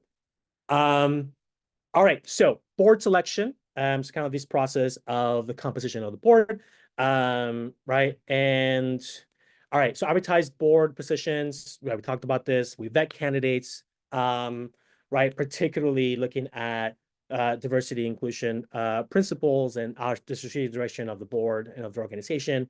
And then the way that it looks like in practice, right? You go through these interview process to be a board member. So this is what to expect. So you go through the interview process to be a board member, and then once you are selected by the committee that's leading this search process, once you've been selected as the finalist, then they recommend, then they the board. Oh, it depends on the structure. If you're a membership-led organization or if you're not, SVP is also can be labeled as a membership-led organization. And so the way that we do it is that the board will approve the recommendation of adding this new board member, but then the membership, what we call the partnership here at SVP, the partnership will then vote to officially have that board member be part of the board. So whether it's a membership organization or not, ultimately there's a vote that takes place to bring in you as a new board member. And that in of itself has, you do board member onboarding, and it may vary sometimes. At SVP, for example, we allow we invite the finalists in this like board selection process to also vet us, right? So we're vetting them through the application process, through the interview process, but then we also want their buy-in. And so we invite them onto a board meeting to shadow as a guest into a board before making that final decision of wanting to vote them in to be a new board member. Okay, I'm gonna pause here. Something from Grayson. Figuring out board membership constitution is important. Yep, I'm not seeing that it's prohibited in law, but again, yes. Okay, so Grayson, it is not prohibited by law per se. But I actually just had this conversation with my board earlier this year. And so it is a bit complicated. Definitely is an insurance aspect, but I think most importantly, the complication here is the conflict of interest. If a board member is being compensated for their time, then they may have a conflict in terms of voting for certain as things that an organization. So it begins to muddy the water. And so you're correct, like there's no legal blocking from it, but it really gets muddy given the constraints and dance that you have as a board member, and really the power that you have as a board member within the organization. So yeah, that's typically what occurs. And I literally just had this conversation with my board about 6 months ago or 8 months ago. But yeah, thank you, Grayson, for adding that and sharing that layer. All right, so we're talking about composition of the board, right? The representation of the board of the community. And there's really this very important aspect, and for us here at SVP, is entirely embedded in our strategic decisions, both at our organizational level, but also at the board level as well. Right. So diversity in terms of the identity and experiences represented in the board. Right. So again, considering is like, hey, does the board mirror the community that we serve, both in the diversity of its gender, ethnicity, race, but also diversity in terms of their experience as well. The more diverse that a board is, the stronger it is inherently. Right. And so as you do this board as a board does this board matrix, right? It's a great opportunity to kind of have this like painted out of like, oh, what are our blind spots? What are opportunities that exist for us to broaden and strengthen the composition of our board? Now, in terms of equity as well, as like, okay, how do we ensure that diverse voices are also at the table and welcome? And there may be, it's actually some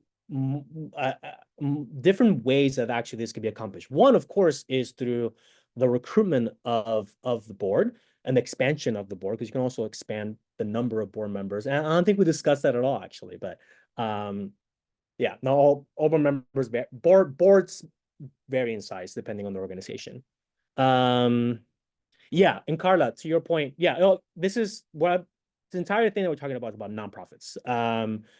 Yeah, in the for-profit sector, it's a lot more common and expected for board members to be paid, but the dynamics there are different.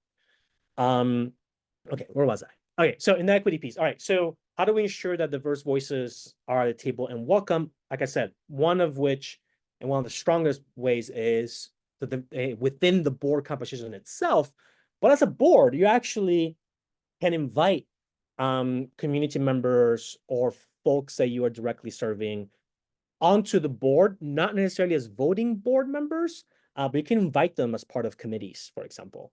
You can invite them to join a board meeting. And something that we at SVP, we have done this as well, right? Where we work directly with nonprofits in Boulder County, right? And we will invite the CEO of a nonprofit that we're currently serving, having joined us for a particular discussion, or a particular series of discussions. It may be also a reoccurring thing as well. So you can have these very intentional, like, guests, for lack of a better term, onto the board and join you for board meetings and be part of discussions.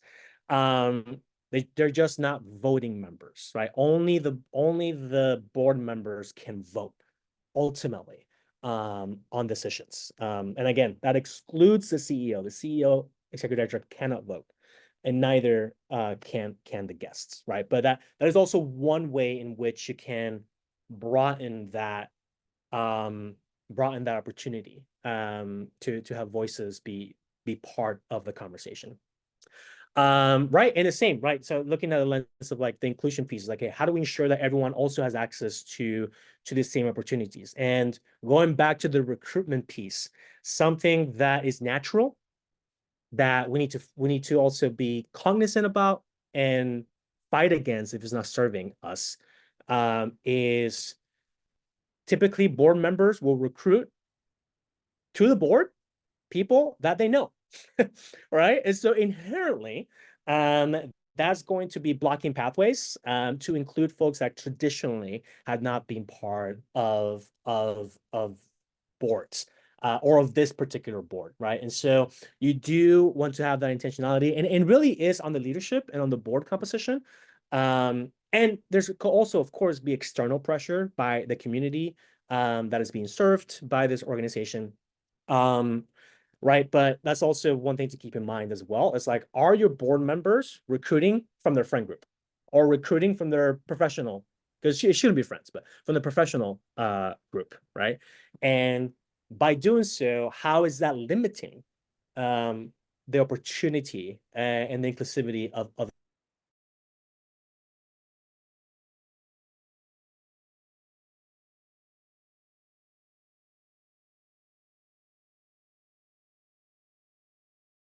board? Peter, please go for it. Yeah, I just wanted very quickly before you left that part. Bring it back.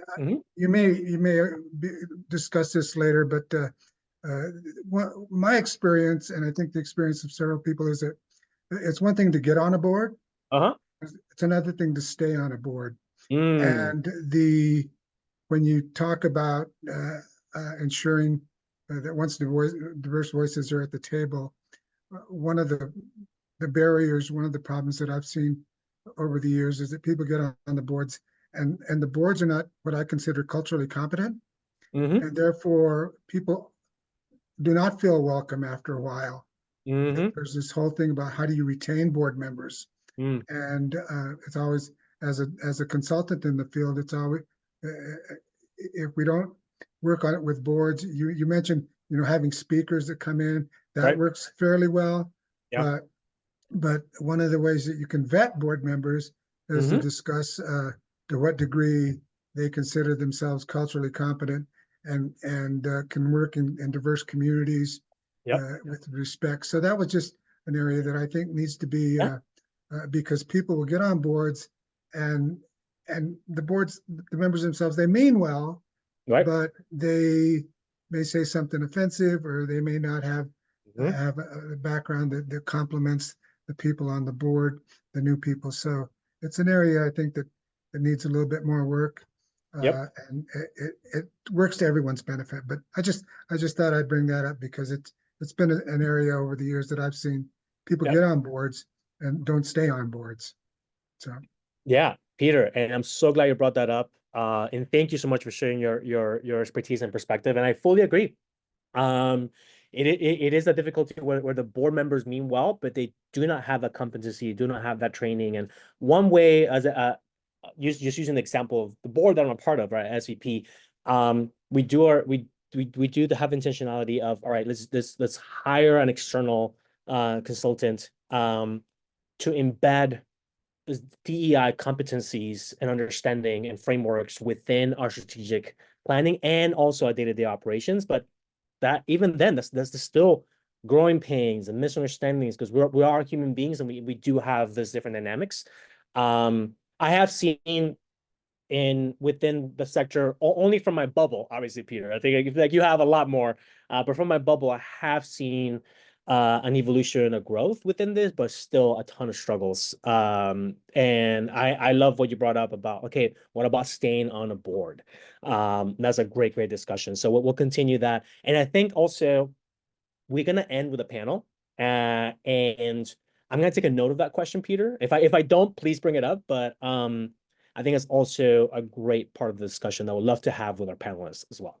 So thank you. Appreciate that. I just wanted to jump in and say something briefly too, in terms of just the Oh, different sorry. Oh, sorry. Is that Christian? Sorry, is someone speaking? So I can't see you. Yep, that's me. Can you hear me? It's a little blur. It's a little fuzzy. Can't hear you clearly. Really hard to hear you, Chris. Yeah, it's really hard to hear you. I'll repeat it. You're good. I'll say it on the chat. You said on the chat? Okay, thank you. Sorry about that. All right, we have a few last things here before I release you into your well-deserved lunch breaks. And so board evaluation is one aspect as well that we have been talking about. Right. And so, but it's also, we had talked about evaluating the CEO and executive director, but a board evaluation of the board itself is also something that can be very useful to understand if the board is actually accomplishing its job. Because board is still groups of human beings that are feeble and may make mistakes and may have blind spots that they don't know of. Right, so conducting annual self-assessments and full board evaluations is really, really important, particularly within, right, if you're looking at the lens of how effective are we being for the organization? Because again, as board members, we're stewards of the organization. Right, so you have also what impact are we looking to have, and are we achieving that? Are we actually also able to are we serving the CEO and executive director in the ways that is most useful and fruitful for that individual, to help them thrive and therefore help the organization thrive and therefore increase and strengthen the impact that we have in our community. Okay, so that's the last piece in here, but I do have there's a question from Terry. All right, so you have a good example of self-assessment and board evaluations. Yeah, and so I'm happy to share when we come back, I can share a link to some frameworks that could be really useful. It does vary per board, but one of the best ways really, yeah, absolutely, Terry, you got it. But kind of just to give you an answer, I want to just skip it and be like, oh, I'll tell you in a bit. Just kind of very high level is having a self-assessment where each individual board member answers the same set of questions in terms of their effectiveness, how they feel individually, how much they're contributing to the board.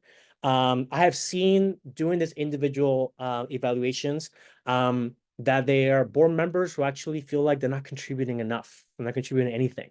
That they, going back to Peter's point, right, that they not feel that maybe a new board member doesn't feel included, right, or they feel hesitant about sharing their perspective that may be for X, Y, and Z reasons, right? And so the board assessment is oftentimes doesn't have to. There's different ways to run it, but oftentimes you want it to be run by a separate entity. At SVP, we were lucky enough where we have this membership, this partners, and then the partners themselves are part of committees. And so at SVP, we have a board assessment committee that actually works with boards that we serve, or nonprofits rather, that we serve across Boulder County. And they also then do that work that they do with the folks that we serve with us at SVP. So ideally someone external, but you can also have board evaluations that are led by the chair and the CEO, executive director. But yeah, happy to share more details on that with the actual templates and so on. Christian. But yeah, thank you for the question, by the way, Terry. So Christian said, guest speaking on boards, include staff. Yeah. Yeah. But there's a space and different voice. Absolutely. And at SVP, we love having the board, the staff, like Christian, be a part of it. And Christian participates in, Christian and the staff participate in most of our activities, whether it's board meetings. Christian and the staff were also part of our strategic planning and DEI training that we did 5 weeks ago as well. So thank you, Christian, for sharing your input. Appreciate that. All right, so we did get hey, look at us staying on time. This is very rare for me, staying on time. I'm trying to be as disciplined as I possibly can. All right, great. And so let's go on a proper lunch break. You can stay on Zoom if it works for you. If you're like, Jorge, my computer's about to die, log off to the Zoom and then join us again at 12 p.m. Pacific, 1 p.m. at 1 p.m. Mountain Time. Or you can just stay here, turn off your mic and your camera, and we'll be here. When we come back at 1 p.m., we'll talk about strategic planning a bit, strategic visioning, and then we're going to be joined by a board panel. So make sure you have questions. I'll have a couple of questions for them, but I would prefer to prioritize your questions. So the board panel is folks that have extensive experience being part of boards and also as executive directors of organizations as well.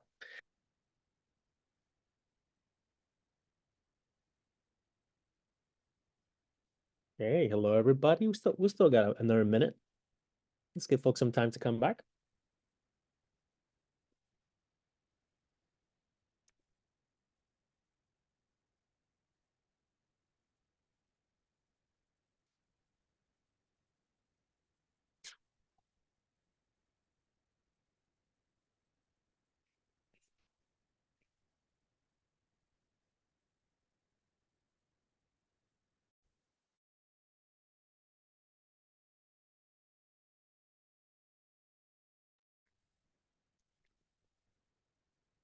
All right. Welcome back, everybody. Hope you had a good lunch break.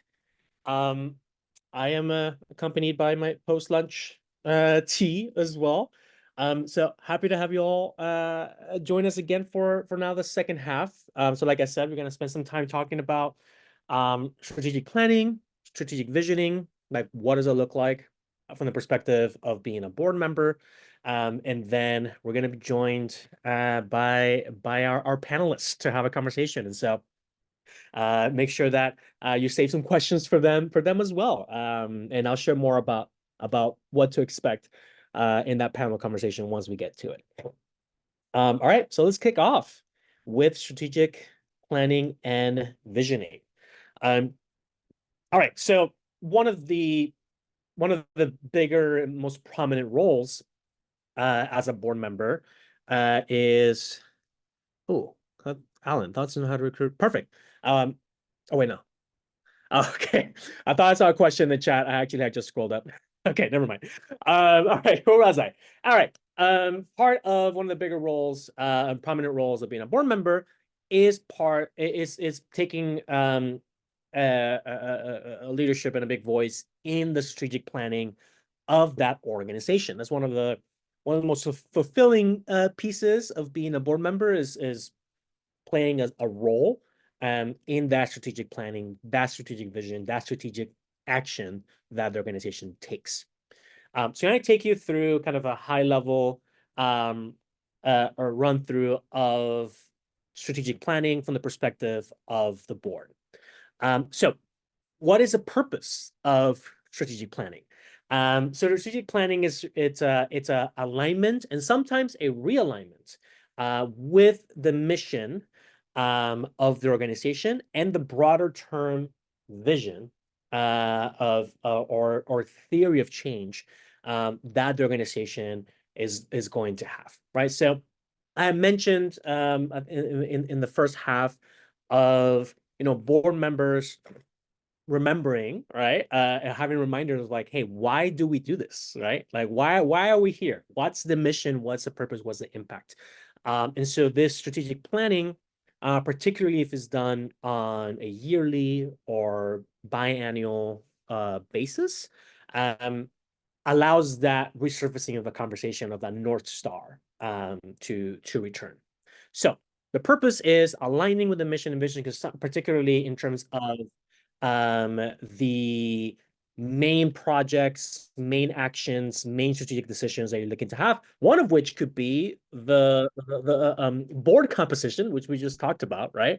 That could be part of this like strategic planning where we want to be very intentional about our board being representative and mirroring the communities that we are serving. That could be one thing that could be added into it, but strategic planning could also have to do with revenue, with fundraising, with organizational structure, a plethora of things. But ultimately, I want to kind of bring it back is that alignment ultimately. That all the decisions that we make go back to the North Star, that thing that is our mission, that's the reason why we exist. It creates a roadmap for success. It's the best way to describe it. Another purpose of strategic planning is also establishing goals. So goals for the organization, also could be goals for the board as well, depending on the composition or the expectations of it, right? So establishing.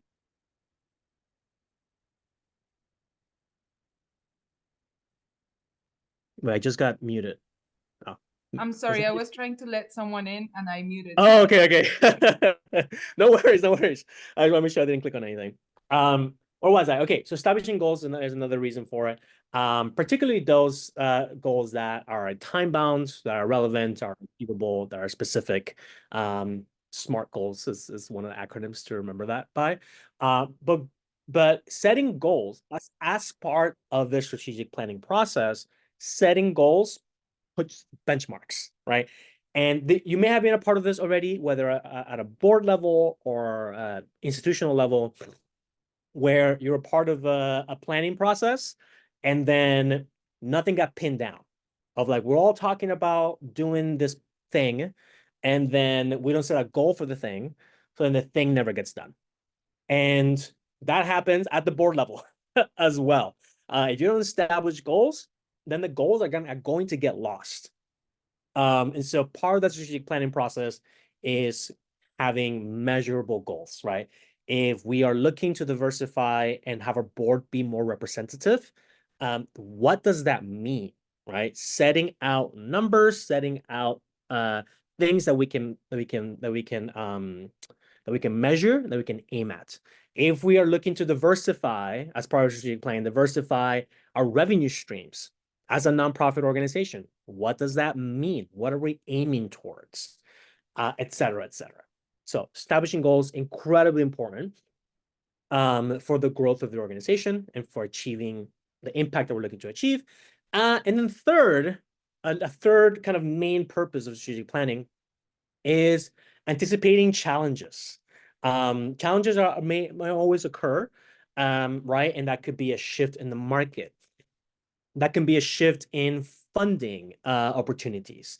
Maybe also part of the strategic planning is an analysis of the market or analysis of the community, and then realizing that maybe as a board, as an organization, in the last couple of years, we have begun to shift away, or rather, the community has evolved and changed in a way that we are not fully servicing the community as much as we could. And this is natural. This is normal for things like that to occur. The community is always evolving and shifting, as should organizations in response to those shifts, right? And so anticipating challenges or outlining challenges that are happening right now with the organization. So strategic planning is just great for that and for the other two things that we talked about in here. So let's dive a little deeper. So this is one way to do a strategic planning process, kind of like more of a general. In terms of actually doing strategic planning, it really varies per the organization, but what I'm going to share here is a pretty good kind of rule of thumbs all throughout. So the first step is environmental scan. And this could be done in the form of a SWOT analysis, and SWOT stands for strengths, weaknesses, opportunities, and threats. I'm not going to dive too deep into the SWOT analysis, but I do want to kind of share a bit what environmental scan means. The second, and I will in just a second. And the second piece, the second step here is the visioning and the future focus of like, okay, what is it that we are looking to achieve? Is there a realignment with our North Star, with the reason why we exist that we need to do? If so, what does that look like? Is there an expansion or an evolution to our mission that based on our work or based on the staff's work, we have seen that there's an opportunity to assess. So this is kind of that second phase where you do that. Third phase, third step is that goal setting prioritization. So going back to if the thing gets pointed out and no goals or benchmarks are attached to the thing, then the thing is not going to get done. It applies for the board, applies for staff, applies for anything. And then the fourth step is the action plan. So, okay, we have the goals, we have that future focus, we have done an environmental scan and kind of got a better understanding of the needs of our community, that if they're up to date or if we are up to date on that, the dynamics in the market that may be shifting or not, if we are up to date to that, that's kind of environmental scan.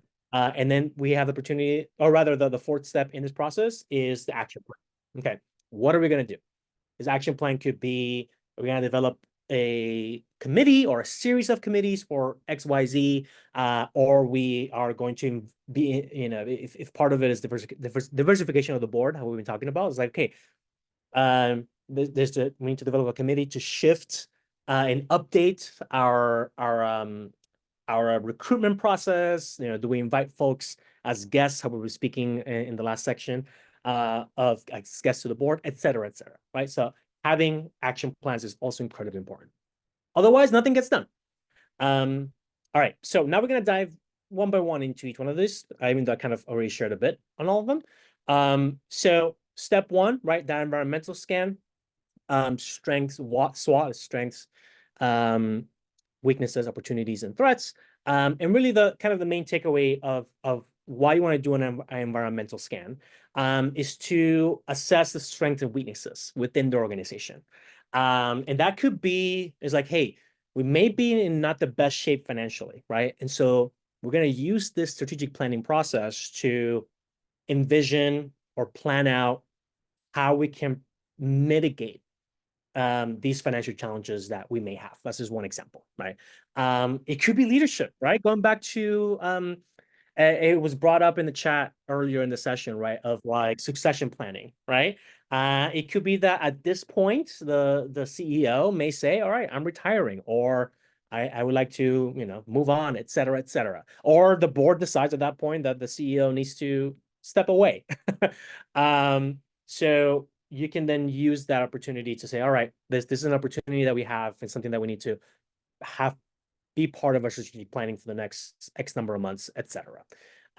So again, there isn't like a one size fits all, but it's just this general analysis of internal factors, but also external factors, right? There may be a policy that is being voted on or being implemented next fiscal year or next year that directly affects your operations or directly affects the community that you are serving.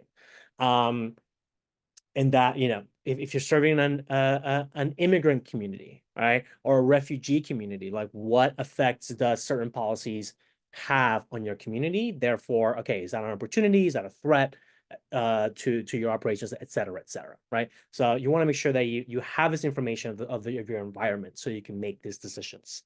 So this is step one and what it could look like.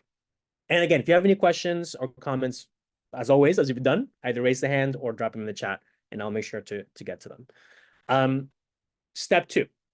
All right, so you've done the scan, you've got an understanding of opportunities, challenges that exist internally in the organization, whether it's a financial thing, right, or a leadership thing or operational thing, and then external.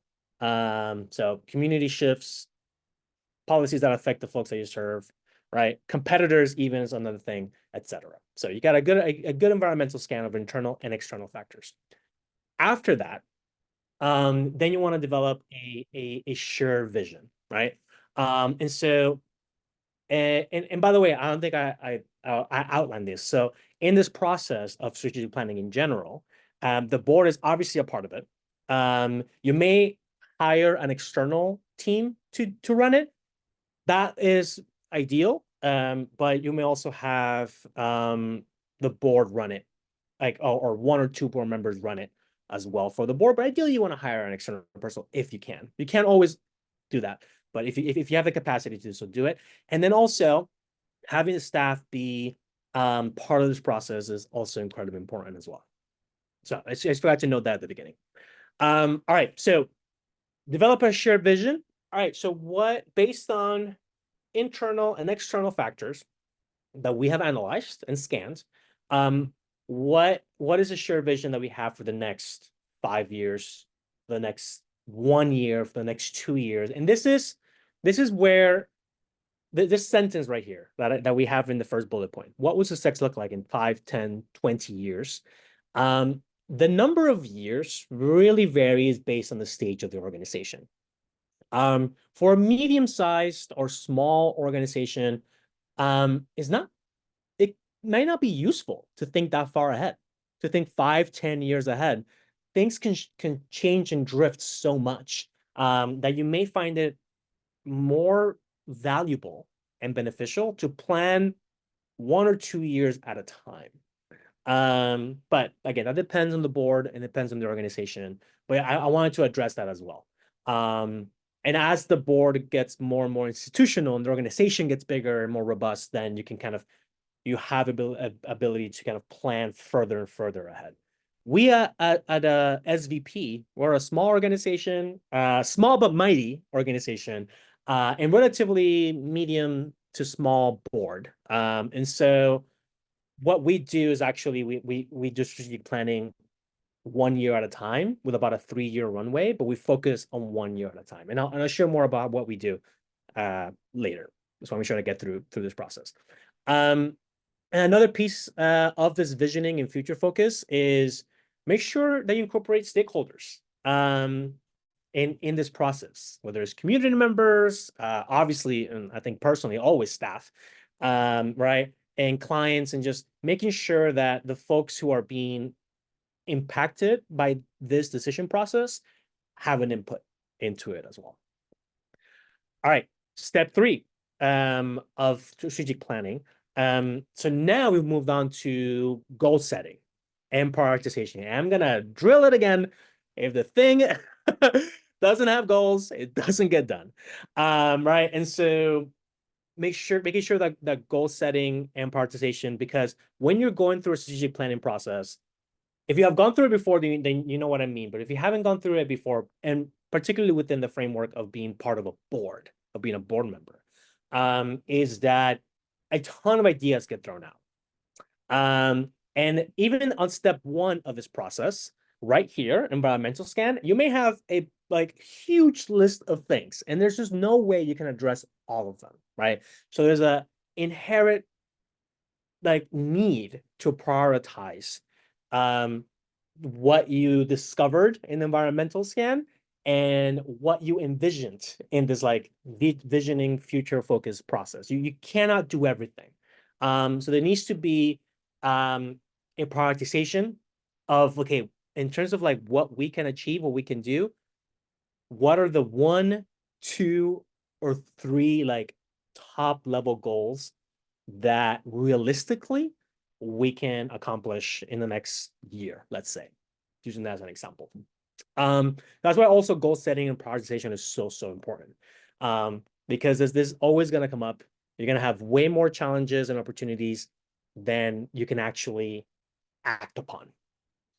So for prioritization, right, short-term goals, there's the long-term goals, and then in terms of, and these short-term goals could be part of this larger long-term goal. They're just benchmarks towards that long-term goal. Typically was mostly recommended.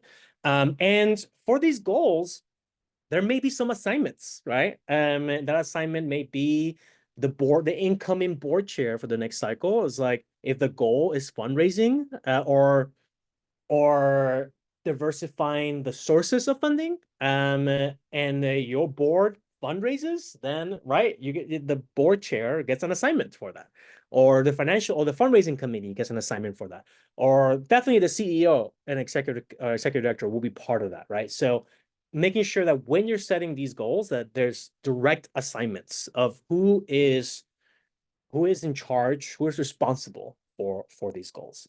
And that may be staff, that may be executive director, that may be certain board members, that may be certain committees as well, but you're making sure that also that is outlined. Another thing as well is the resource allocation. And so considering what resources the organization has to accomplish set goals, and that might be financial, that might be the capacity of the staff or capacity of the board, et cetera, et cetera. So also an analysis of, okay, what resources do we have at hand to accomplish set goals?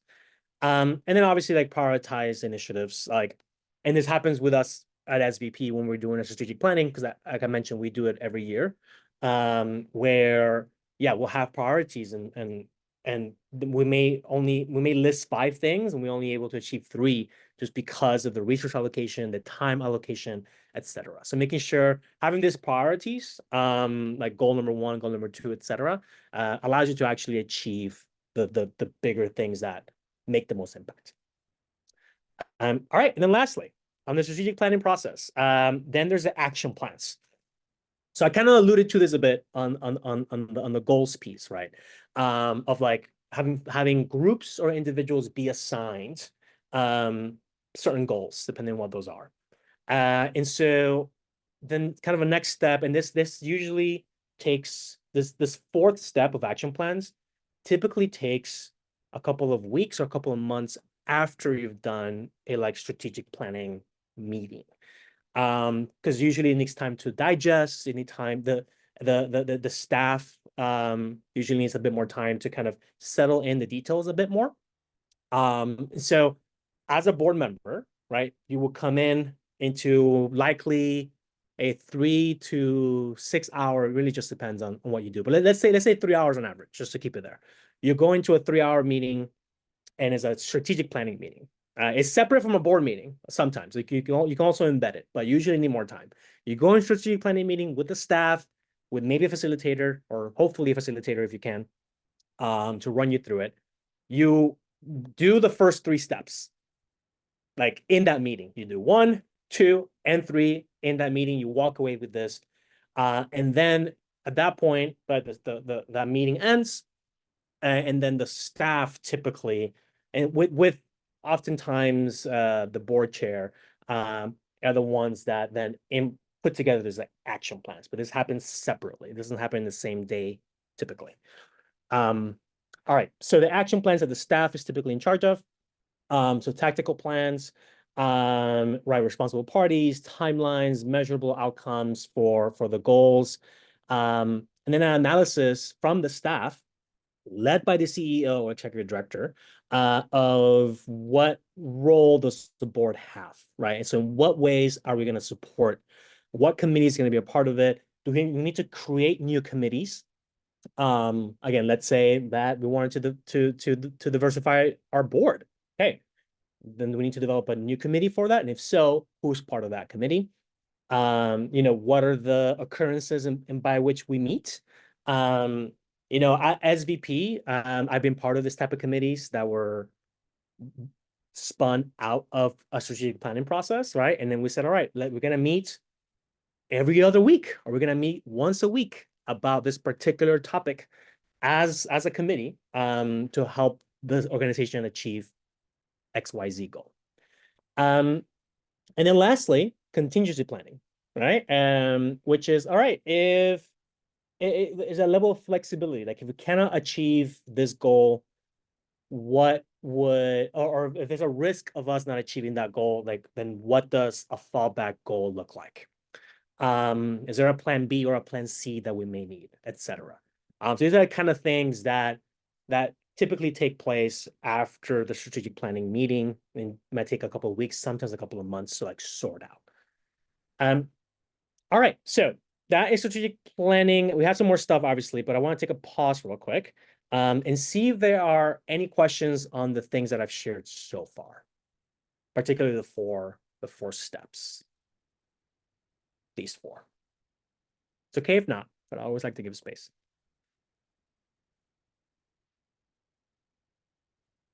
Okay. Okay, great. Like Jorge, I just had lunch. Like I don't have any questions for you right The thing they don't know is that those that haven't participated in the chat or by opening their mic are gonna get tested after. Oh yeah, that's right. There's a quiz. There's a quiz at the end. It's a pop-up quiz. All right, great. And so let's go to this other section. Are we doing on time? Okay, okay. All right, so strategic plan, okay, here we go. Okay, so strategic visioning, right? And so do want to kind of separate this visioning piece from the strategic planning, and particularly look at it through the lens of being a board member, right? So strategic visioning, which is part of strategic planning, right, is all right. What is the organization's ultimate goal? And sometimes as a board member, you may come across a point in the organization's life cycle where there might be a shift, which is okay. Again, organizations, nonprofits should be responding to what is going on the ground, right? And this happens all over the place, all over the world, in for-profit companies as well, where the organization sticks to the initial thing, doesn't evolve, and then dies. I mean, Blockbuster comes to mind. I know that's not a nonprofit organization. Yeah, thank you, Karen. Appreciate that.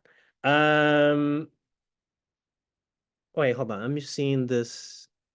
Well, Alejandra, we are sharing our screen. It might be like a separate tab, Alejandra. Maybe because I can see it and I feel like everyone else can see it. Maybe it's no, it could be your version of Zoom, Alejandra, where if you go up, there's like a tab where one tab. I apologize. I was on the wrong thing. I'm here now. Thank you. I got you. Okay, great. No, but thank you for calling it out. We want to make sure that you're getting. Okay, perfect. Where were we? Okay, yeah. So organization needs to evolve, and that may mean the mission needs to evolve in some way. So, what are these meetings of strategic planning are really helpful to clarify or re-emphasize and validate that we're in the right direction for the impact that we're looking to have, right? What are our long-term aspirations, right? And so as board members, our role should always be to revisit the vision and make sure, because again, this is part of our role. Remember all the way back from like 2 hours ago when we were talking about the expectations for board members? We as board members are stewards of the organization. And the board outlives staff. No, well, not literally, like staff cycles, right? Staff may shift, they may move on, they may, et cetera, for, looking at the grand scheme of things. And the board will remain there. The board members will obviously shift, but the board stays. The board is the constant. And so as stewards of the organization, we need to make sure that we regularly visit and revisit the vision and the strategic outlook of and the ultimate goal of the organization. Yeah, and you want to make sure that we're mission driven and focus on our core values and why we exist. And oftentimes, if not always, the reason why we exist is because of the people that we are serving. All right, second thing here in strategic vision, right, is also a driving innovation and change. It is a common pitfall to kind of have an organization be stagnant, and which is a normal human thing. It's like, well, if we don't need to change, then why would we spend time in changing, right? And so as a board member, you want to make sure also that you're encouraging innovation, and that innovation could be a new way of doing an operational process, a new way of hiring, a new way of working. I'll give you an example where we at SVP, ran a pilot about running a 4-day work week, where Fridays are optional, and the staff doesn't book typically any meetings on Friday. And so we ran that pilot, and it went well. And then our CEO brought it up to the board. The board said, yeah, if it's working and your productivity is actually even higher now than it was before, because you have a longer weekend, so you have more space. Yeah, let's run with it. Like that is a level of innovation that has helped our processes, has helped our organization, and our staff as well, right? So that's like one way of like innovative process where you as a board member, you may have some experience with that, right? And so your input could be really, really valuable for making this increments, major or minor increments in operations, and also in the way perhaps that the organization does its impact. So adaptability, visioning, always important as a board member. And then also there's a level of risk-taking for growth, right? And so as a board, you may come across an opportunity that, to make a calculated risk in order to achieve that long-term vision, that long-term impact that the organization is looking to have. That may be in terms of like a risk-taking opportunity, that may be perhaps maybe merging with another organization or absorbing another organization. That is a bit of a risk, but maybe you can make an assessment as a board and as a leadership team to say actually that decision could help us achieve our goal. Brianne, what are some common mistakes? Oh, sorry, some common risk you've seen board members have difficulty with? Yeah, somewhat, and I love other people's inputs as well. If you come across this too, but for me, one of the biggest risks that I have seen board members have difficulty with has been a restructuring or a re-envisioning of particularly of like member organizations, of we do this environmental scan and then realize that our membership is actually the structure or the composition of our membership may actually not reflect in some way the ultimate communities that we are serving. So we're talking about board composition. Member organizations may also come across this too. And that's something that as SVP, we are a member organization. It's something that we're actively brainstorming about. May have some difficulties there of like, well, for example, to be a partner SVP, there's a due that you pay every year that contributes to the organization. And that due inherently is a fee, right? Inherently limits who can be an SVP partner, someone that's willing to make that type of donation. It's not large, but it's also not little either. And so the risk is like, well, do we lower the threshold so that we can have more folks that traditionally wouldn't be able to be partners become partners? But when we do that, what is the risk of the revenue situation? I don't want to get too detailed because I just keep going and going, but that, in my experience, has been really, really challenging as a risk. I think I mentioned a merger, whether the organization merging into another or we absorbing an organization, that could be very, very incredibly difficult to do as well. So that's been my experience. But any other board members in here, yeah, please feel free to add on to Brianna's question. Thank you. Appreciate that question. Yeah, there's a lot of decision that is part of that for sure. All right.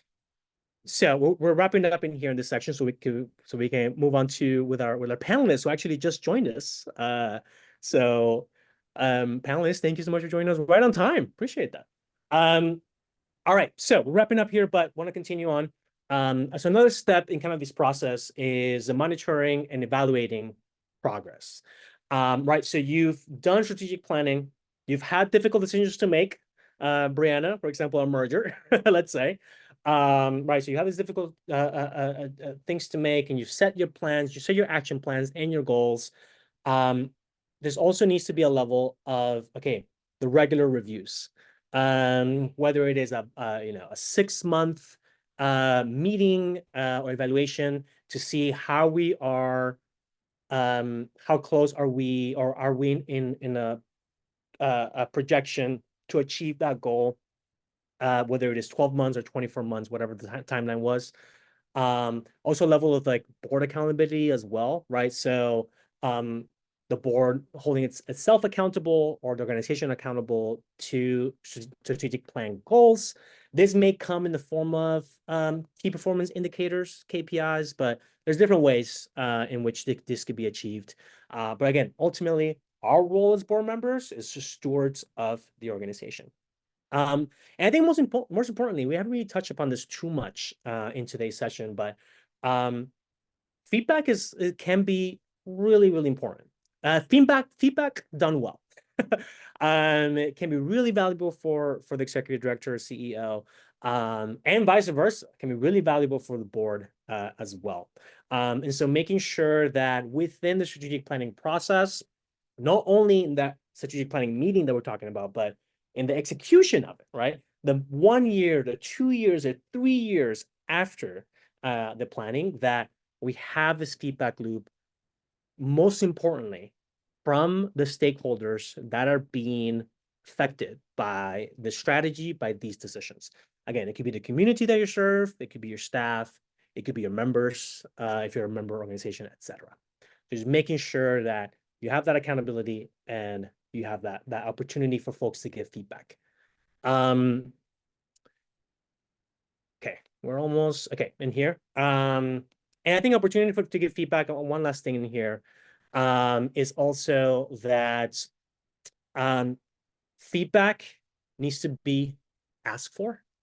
And there's this dynamic where if, let's say, like the executive director doesn't ask for feedback from the board, then they may never actually be able to get feedback. And so as a board, if you're seeing that, having that clear communication and trust that we were talking about before, of opening up that space, that room, that door of like, hey, you can ask us for feedback. So just one thing that I want to note on that. All right, so we're getting towards the end here. So strategic planning should be also a living document. So I mentioned SVP, where we did our strategic planning about 5 weeks ago. And so what we like to do is real-time strategic planning, which is one version of strategic planning, which is that we do it on a yearly basis. And then we check in throughout that year as well. We typically have like one big goal, and then maybe like 2 or 3 like sub goals that are all tied to this one big goal. So we kind of do one at a time. And that's just one version of doing strategic planning. But whether you're doing that type or you're doing longer term, you're aiming for 3 years, a 3-year plan, a 5-year plan, just making sure that it is a living document. It's a document that can be flexible, that can and should be revisited every 6 months, every year, just making sure that you're in the right alignment, right? Because you're making a plan. Let's say you're making let's say you're making a 24-month plan. And then you have a global pandemic as an extreme example, right? You may then at that point realize that your 24-month strategic plan doesn't work anymore.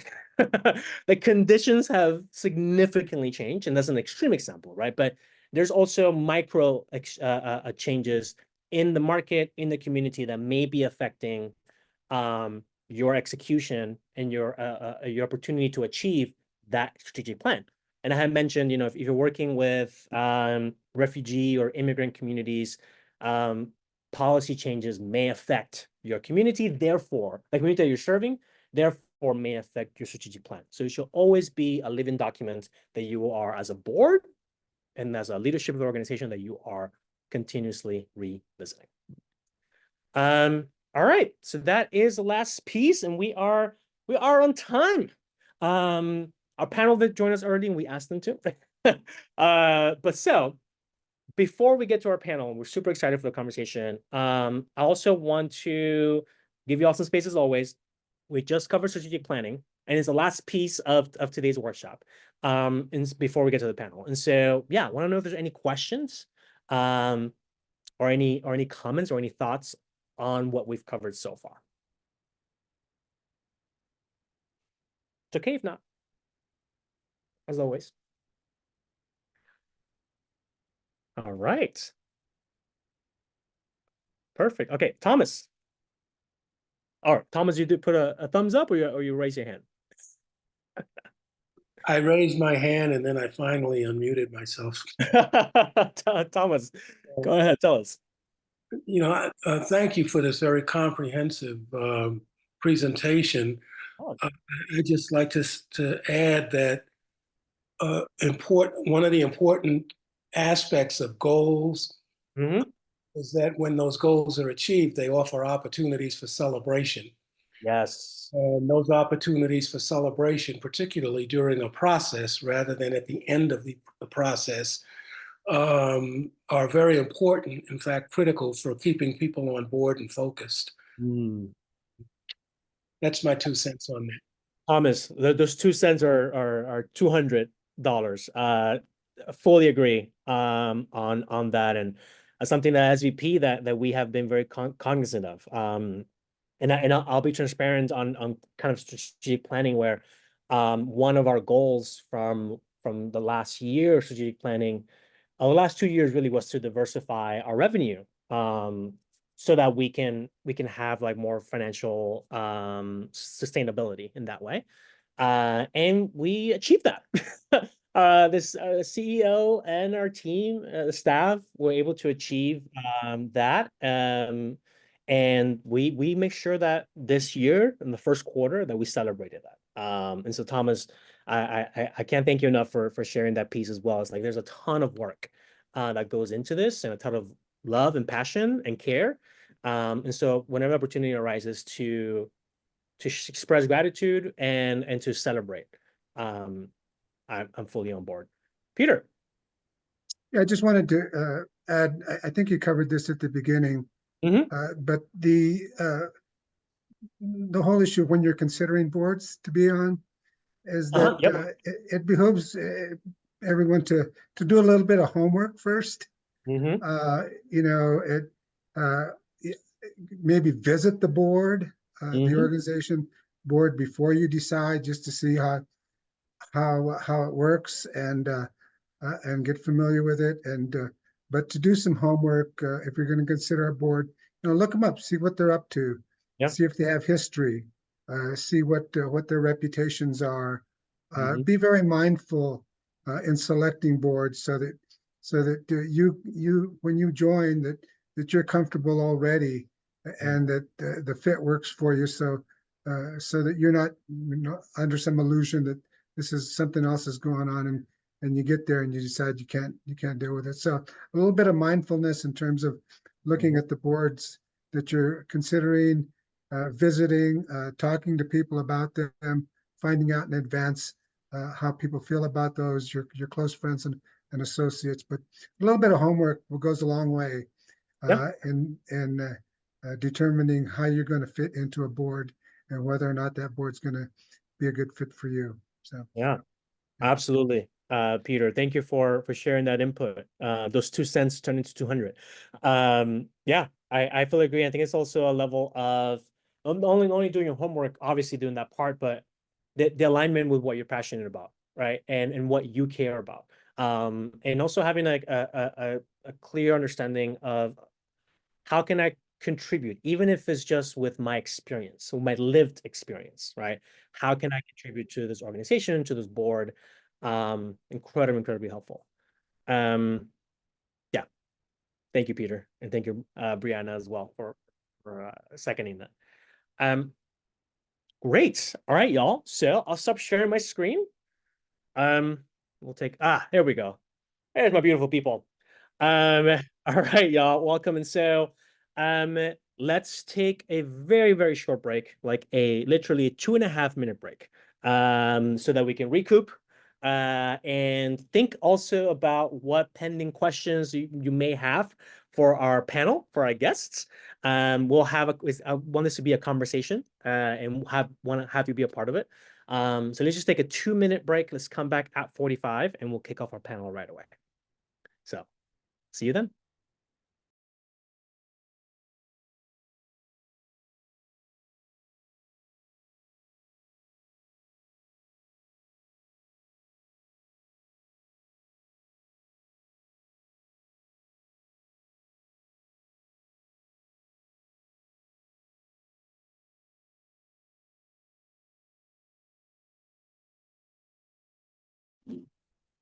Hi.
All right, we're making our way back.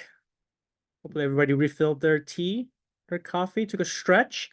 And also there's no more screen or screen sharing to block us. So it'll be great if you're capable, if you have the bandwidth, you can turn on your camera so that we achieve an extra layer of connection. And then whenever I drop a bad dad joke, that at least I know that it landed. So I can see your faces. Thank you all.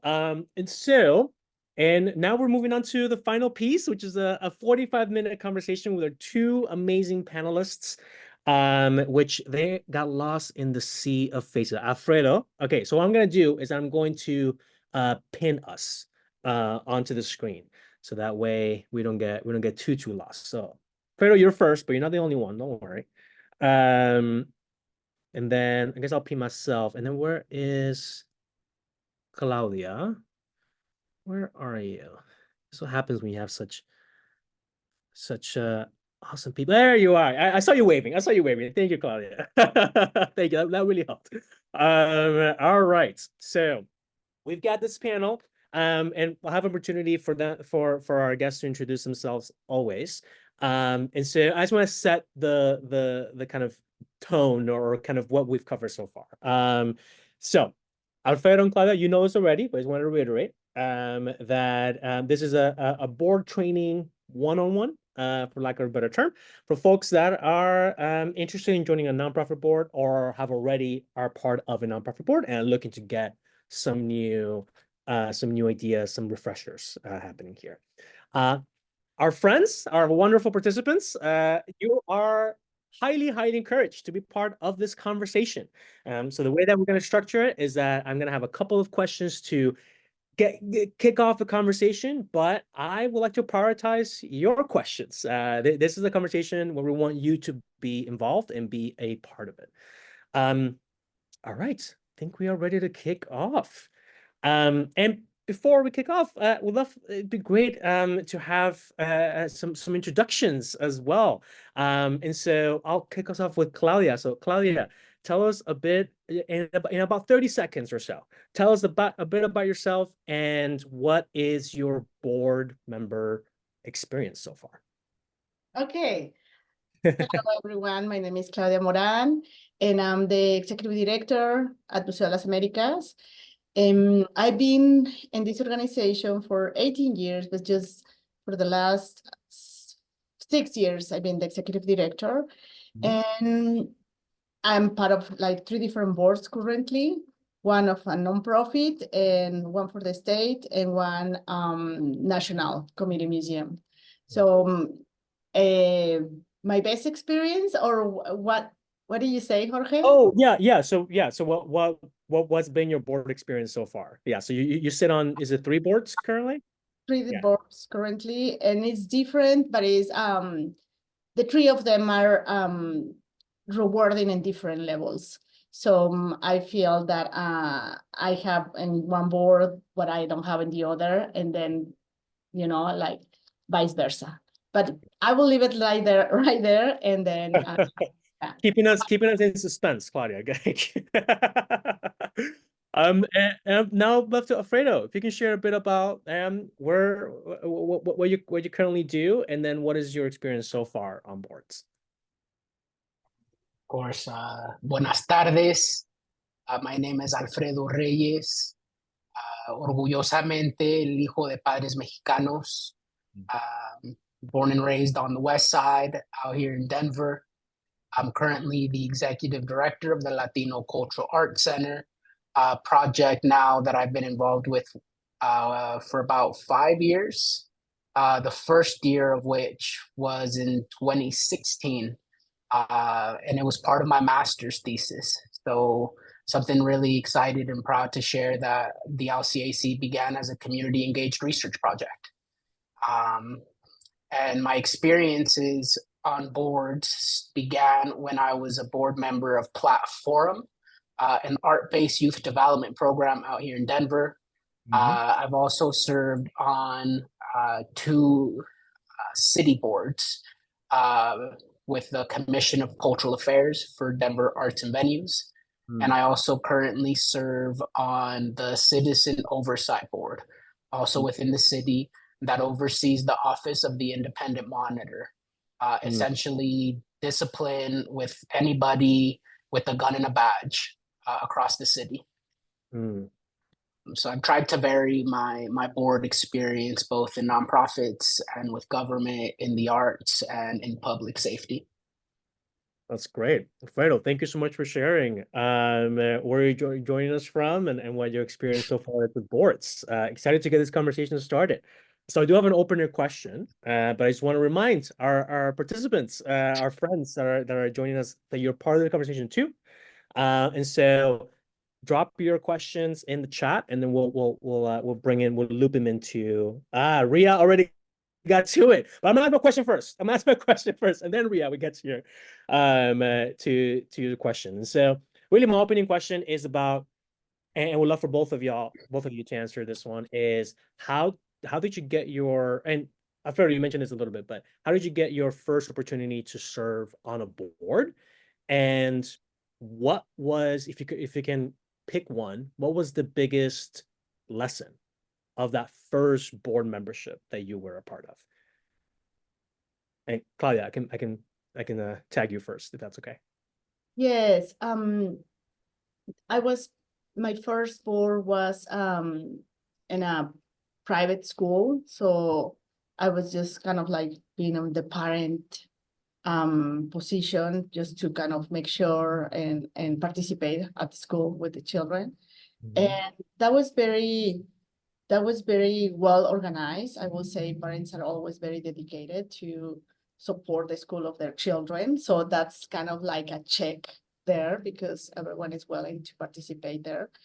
And that kind of gave me the excitement to keep going and to serve in different boards later.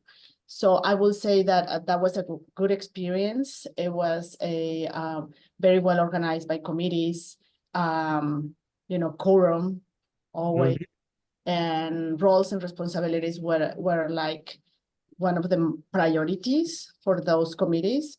And also, I will say the onboarding period and sort of like how that process was taken care of also was very supportive, because from the very beginning you had the expectations and what was going to be your role and for how long, so on and so forth. So that was a really great experience.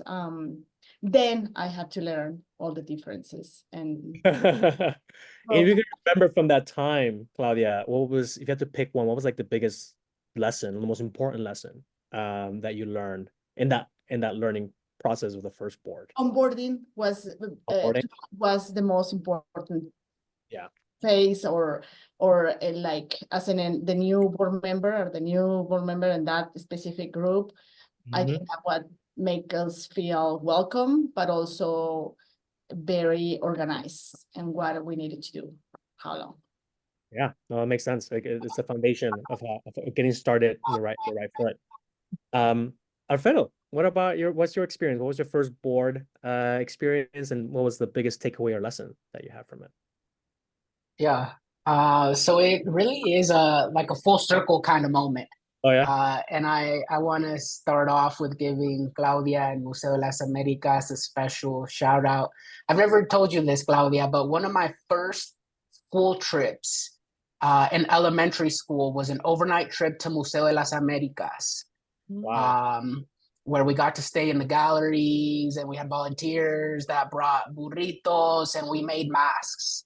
And I didn't really quite realize until maybe like 20 years later how important that moment was.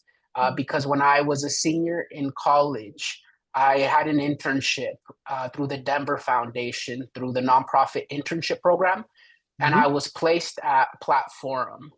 And that was a really important moment for me, because being, fresh out of college, I wanted to make sure to connect with young people and to be able to share my experiences as an undergrad at Colorado College with them, and be able to have that opportunity to create workshops through the creative process was really vital. But then when I graduated, it's when I then got invited to join the board of directors for Platform. So I was really fresh and wasn't entirely sure what it all meant or what it was supposed to look like. And I was the youngest one on the board. I was the only member of color. And it was a great experience in that I had gone from being an intern and seeing the direct impact of the services and programs that they offered, but I also then got to see some of the administrative operational parts of the organization. But then that was a really great experience to then go full circle and see the governance pieces and the financial and the fundraising. And I think the biggest takeaway for me then was really to ask a lot of questions. That when you're in those spaces, there really is no such thing as a dumb question. Because when a board has been together for even a couple years, they tend to just assume a lot of things, or they tend to just go into autopilot. Right. And they do things just because that's the way they've always been done. So to have a fresh outside perspective question anything really, it's an opportunity to re-examine, why do we do things this way? Is there a way to do things better? Is there an opportunity to further clarify policies, roles, responsibilities, and be able to bring that fresh sense of enthusiasm, experience, and expertise to a board? Thank you, Alfredo, and thank you, Claudia, as well for very insightful responses. And it's great to see the full circle piece as well. It started with an overnight stay at the Museo. And Alfredo, I want to follow up something that you shared, and Claudia, I also love your input here too. You had mentioned like being the only person of color in that board.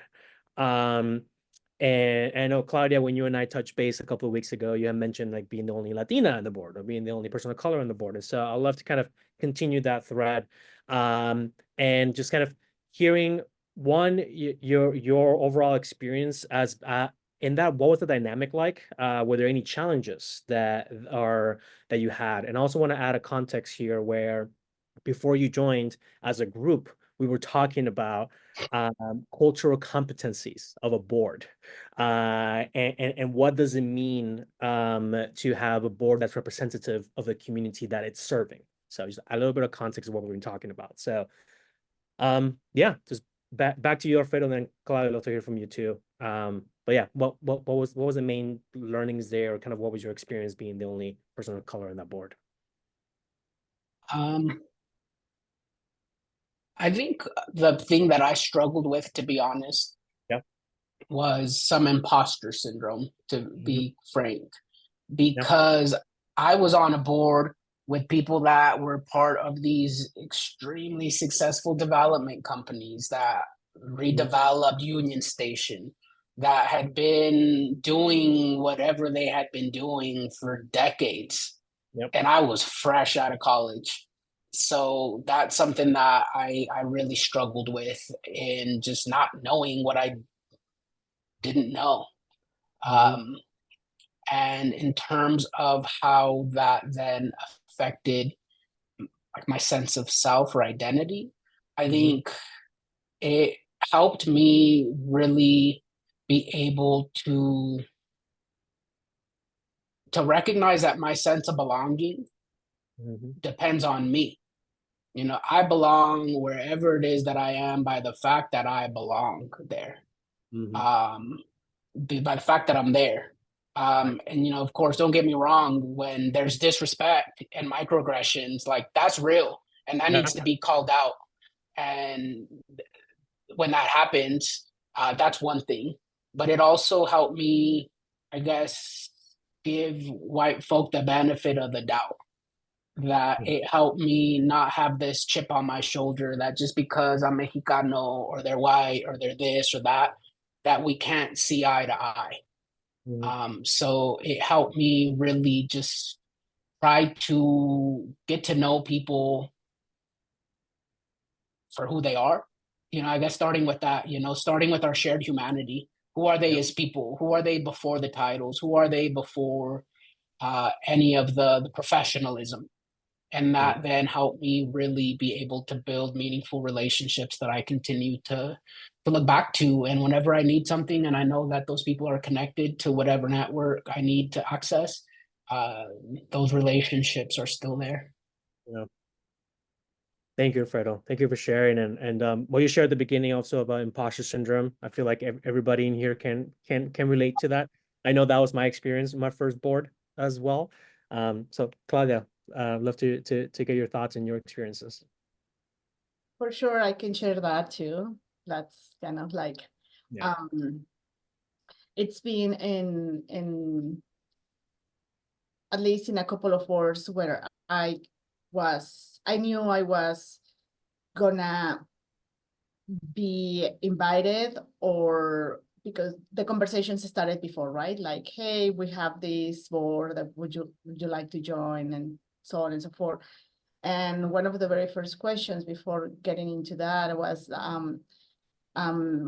you know, like asking who's going to be part of this, and, you know, can I get a little bit more insight about this board? And sometimes it was like, okay, so I feel that like if you have so and so, they can contribute with that. And my question was always, what can I bring to this board, right? Can you tell me just what are you thinking? What are you thinking about me? What are you reaching out to me? And I think those questions were helpful, because then at the very first moment, that was clear to me. I think that really helped to get on board, to transition, to get used to the group that was there.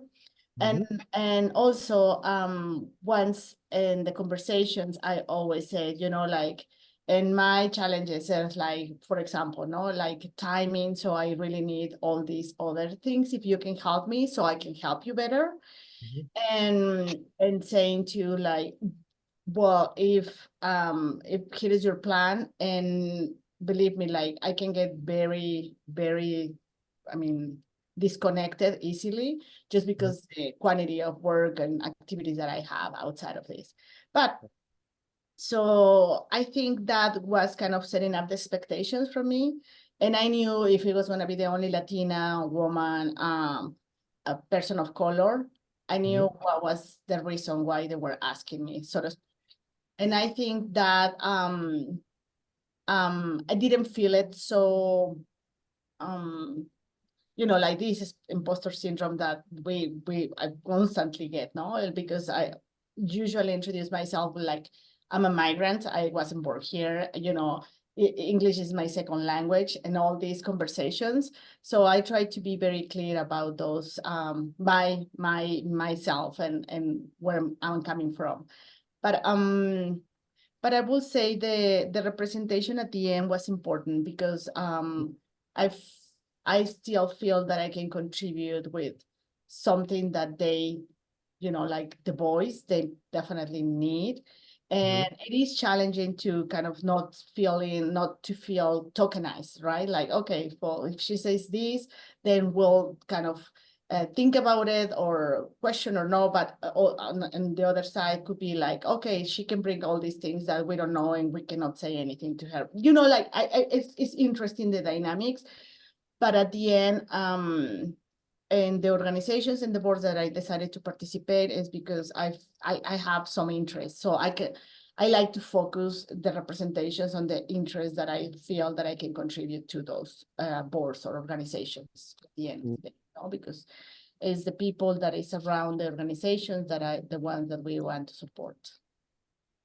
Yeah, it's wonderful. Thank you. Thank you so much, Claudia. I have a follow-up question for that, but we're gonna hold it for a second. Carla, you have a question? More than a question, a comment, Jorge, and I wanted to share with the group here. When we started announcing this training, we got a lot of people reaching out to us asking if we could announce their board positions or that they have open applications for their boards, and that's something that is going to be part of the follow-up. And one of the conversations or a couple of the conversations that I had is people telling me, oh yeah, can you announce it because we need diversity in our boards. And I was like, wait a minute, we want to make sure that you have diversity in your board, but you need to join the training as well. You need to be there to know how to work with underserved communities. And that's the whole point of seats at the table, board training for underrepresented or underserved communities, because it's not only for people of color or people with disabilities or LGBTQ community. This is a training for everyone on how to work together and how to make it work for everyone and not just to check the box, right? So that was something that I encouraged people that wanted us to promote their board positions, is that you should come to the training too. Because if you need diversity in your board, if you don't have Latinos, if you don't have people of color in your board, that means you need to take the training too, so you learn how to work with them. So that was a big piece for the planning of announcing or promoting these board positions, that these organizations are committed not only to have diversity in the board, but to be open to listen to these perspectives in a very intentional way. Carla, thank you so much for adding that context as well. It's so useful. And this is a great conversation so far. It's going to continue. And so thank you, Carla, and thank you, Claudia, as well. And Alfredo, I did take a note of I have a follow-up question, something that you shared, Claudia. And Alfredo, would love your thoughts on this too, but which was, you know, you come in and say, okay, what can I contribute? Right? Like what is my role within this team? how can I contribute to the mission of the organization, and how can I contribute to the board? And so I want to tie that into a follow-up question, which is in terms of, the contributing, in terms of thinking of yourself as a single board member, what is the most rewarding aspect of board service, particularly within the context of like feeling like you're contributing to the mission, you're contributing to the board? And also, how do you ensure as a board member that your contributions have an impact on the organization's mission? Claudia, I think as a follow-up for you, and then Alfredo will have your thoughts on that too. I will be honest, and I think sometimes it's very challenging to kind of measure this impact and to really know what are your contributions to the institution or to the group. So don't get disappointed and don't get like I will say like not excited about what is happening, because like any other organization, ups and downs. So we gotta be very aware of that. But I will say that when I've been able to understand where my contribution was and the impact of that, it was like basically when it's the most needed, the participation of the board members. And this is when the institution probably will have like a finance challenge, human resources challenge, and even like from a collaboration standpoint with other organizations, and something happens and it goes really wrong, and then all the support and the contributions for the board members are needed right there at the moment. And sometimes you can see this as a more like an emergency situation, right? But those are when you can just like immediately get to know what happened and how that was resolved. And I feel that those challenges are at the end are very rewarding, because you can see like when you took action right away, you can see what happened after. And those are not the most exciting, not the most fun, but that's when you really feel that your voice, your work, and your skills were able to somehow support, help, and make a decision. What will be next? On the other side, if we have like a plan, an annual plan, and here are the goals, and this is where we would like to get, and we are here, and you guys can help us, as a board can help the executive director or the organization in different levels if it's a working board. Will take, those will take longer, obviously, but I will say like annual reviews and our annual evaluations within the entire board are important, because that's when you can get all the feedback and the conversations keep flowing, and that's when you have a moment to also contact another board members and make sure like what is happening and try to understand the dynamics. I feel those in general, right? Those are like in very specific goals too, like, we need to fundraise. We try to work for an exhibition, in my case, a project that we had in Washington. So we had a specific goal for a fundraising campaign with specific goals, but also the connections that we needed to put in place. And we present the exhibition in Washington, and we had a great attendance, and not all the board members attended or visited this project, but every single board member was involved, because you can see where were the contributions for that specific project, and we had roles. So yeah, I think it's going to be different levels, but definitely the most impactful as when it's that your help is the most needed, and sometimes with the most complicated situations too. Yeah. Certainly. Thank you, Claudia. Yeah, and just knowing, and I think that a lot of what you shared reminds me of what Alfredo you had shared before, of like, hey, I'm in this seat, and it's because I belong to, because I can contribute to the board and to the organization. So Alfredo, can you share with us your experience on yeah, what in what ways is it rewarding and challenging to contribute to the mission of the organization? For sure. Before I answer though, Jorge, in order for me to be able to let my hair down and really feel my most authentic self, I'm gonna ask you if you can, I sense you can, to roll your R when you say my name, brother. It's Alfredo. Not Alfredo. Alfredo. Yep, it's Alfredo. Alfredo. I'm on it. There you go. Gracias. One of my best names, one of my best friends' names is Alfredo. So thank you. Okay, I sensed you could, so I just wanted to put that out there. So in terms of the question, yeah, there you go, Gina. Alfredo. I see you. So I think the most rewarding thing, especially now, as I look to build my own board, that's really important, is to really get to know the executive director. Because at the end of the day, that's going to be the most important relationship. And one of the things about being a board member, you're in some way, if you're the board chair, you're their boss, you know, because you're responsible for hiring them, for evaluating them, but you're there to support them. You're there to be their biggest cheerleader. You're there to be the wind at their back. And that's where I've had the most success and the most rewarding experiences, as I've been able to get out there in the community and meet new people, being able to identify the people whose skill set is going to fill a gap in the organization. And right now, one of those gaps was needing somebody who could do construction, knowing somebody that could go through that whole bidding process and picking a general contractor.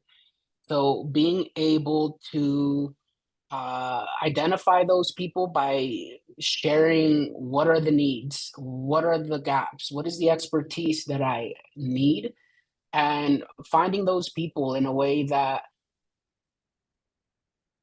helps me help them feel like they're making a difference. Because that's one of the things about nonprofits and especially boards. They're really an act of love because they're doing this for free.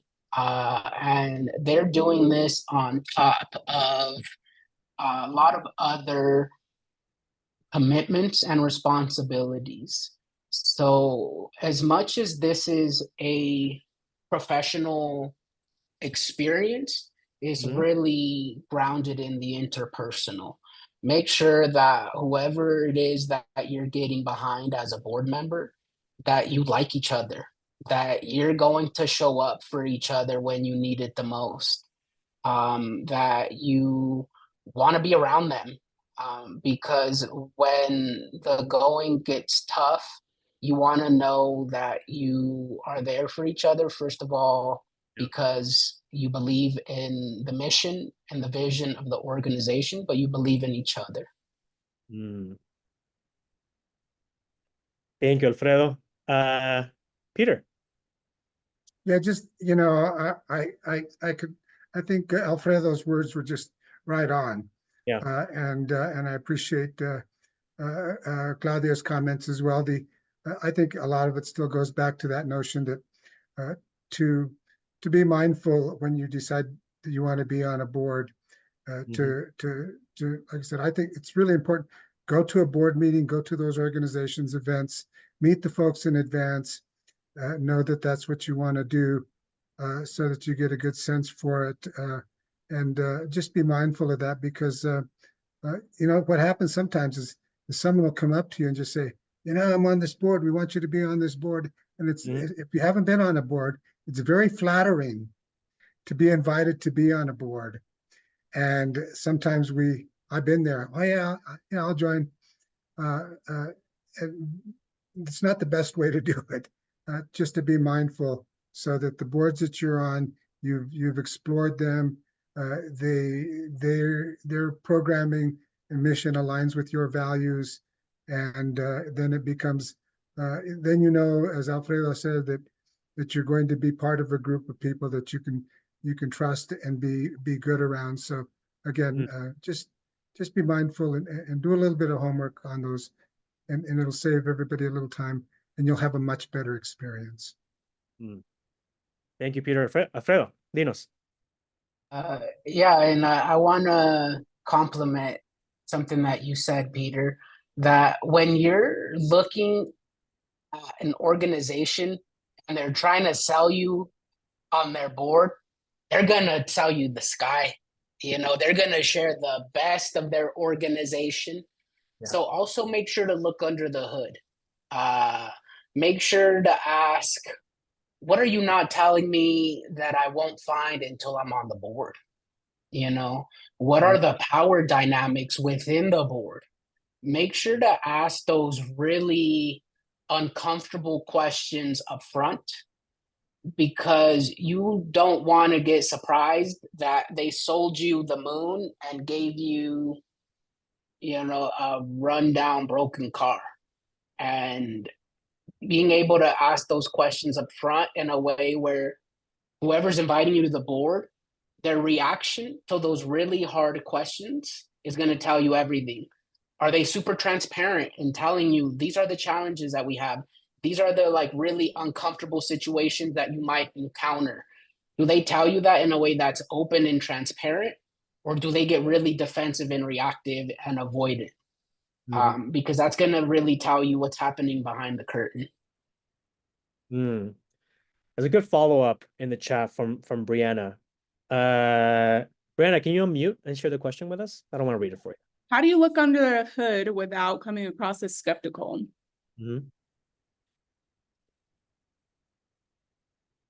Claudia, do you want to take that one first?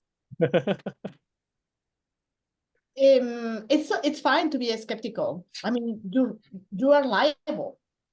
You can ask if they have insurance for board of directors. That shouldn't be like a negative or taken like in a bad connotation, right? I will say that on the other side, I will say that shows that you know, and that you are making a very right decision for why you are getting into that board. And sometimes even finances. I mean, that's, you know, nonprofits were public information. So you can go and access and revise all these 9, what's called the like audits, like 990s, and review that and see what is the finances of the organization.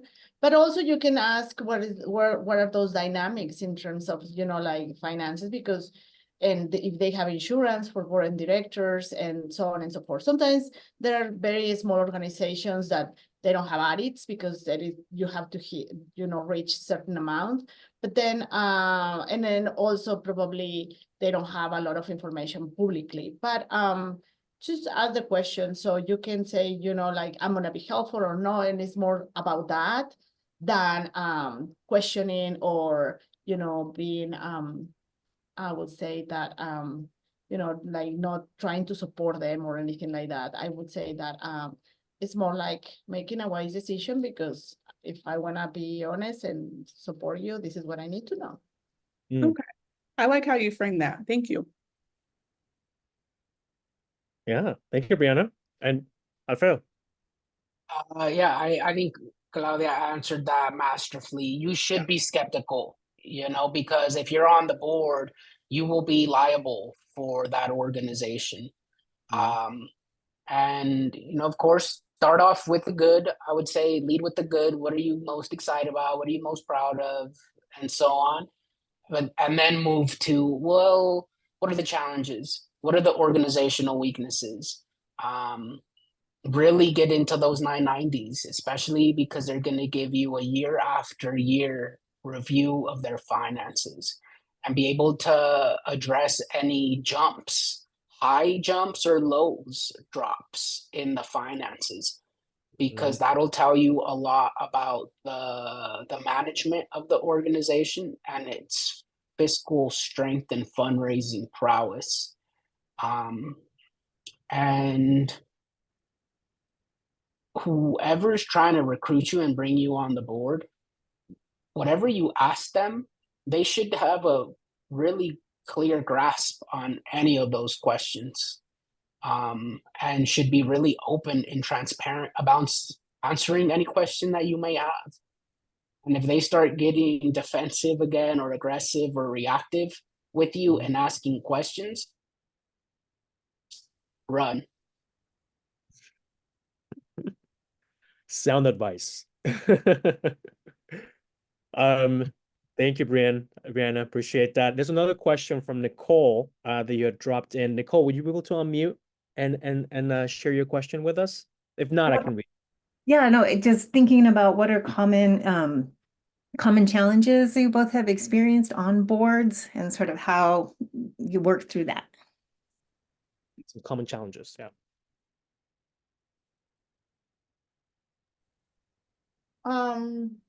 I will share that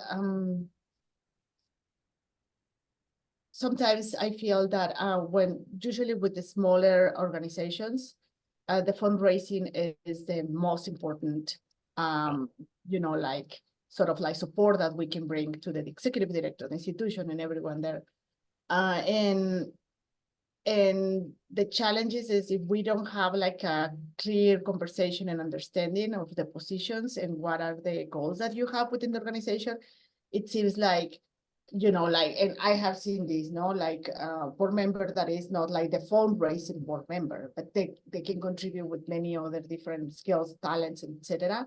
And it seems like, well, the focus for this campaign is going to fundraise each board member with $5,000. I don't know, I'm just putting an example.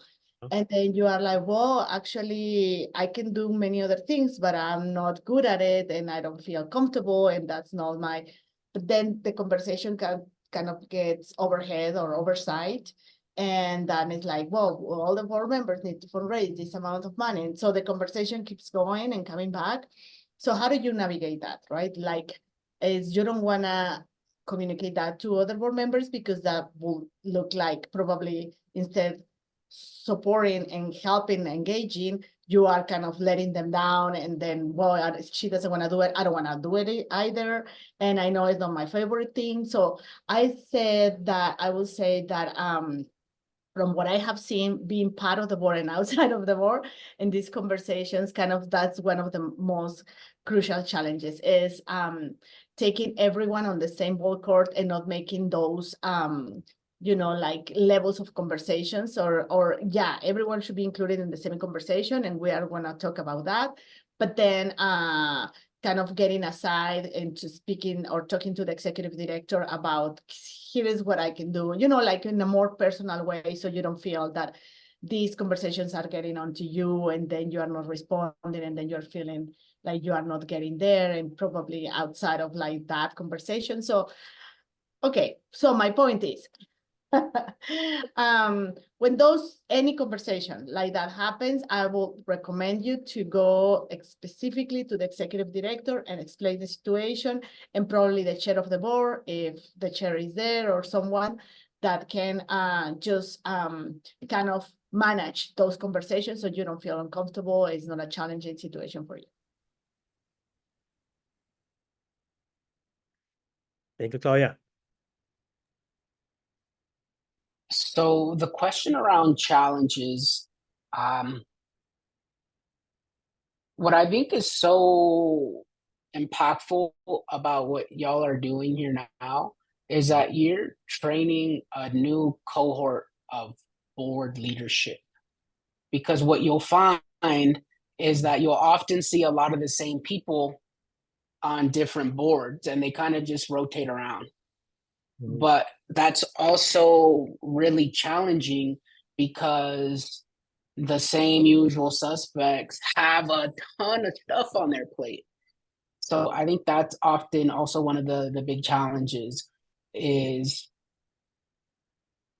I hear if you want to have a working board, good luck, because they already have full-time jobs, they have families, they have so many other responsibilities and commitments that being realistic about your availability and your capacity to be part of a board, and being honest and upfront about that with the executive director and with the rest of the board.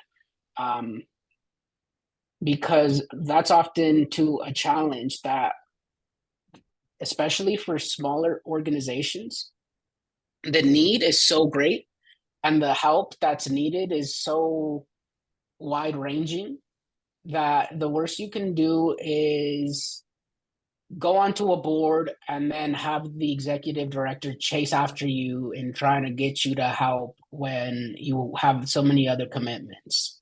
So making sure that you're on the same page, that you have your standing monthly meeting or whatever that looks like, and that from there, if you see a need, step in. If you see the executive director struggling, ask them how you can help. And it all really should come down to the strategic plan and making sure that that's something that's super clear up front as you're looking to join. Thank you so much, Alfredo. Feels like you were part of a workshop because you covered all the highlights, as well as Claudia, you too. So I want to thank you two so much for being a part of this, for taking the time in your Thursday to join this group as we're closing out.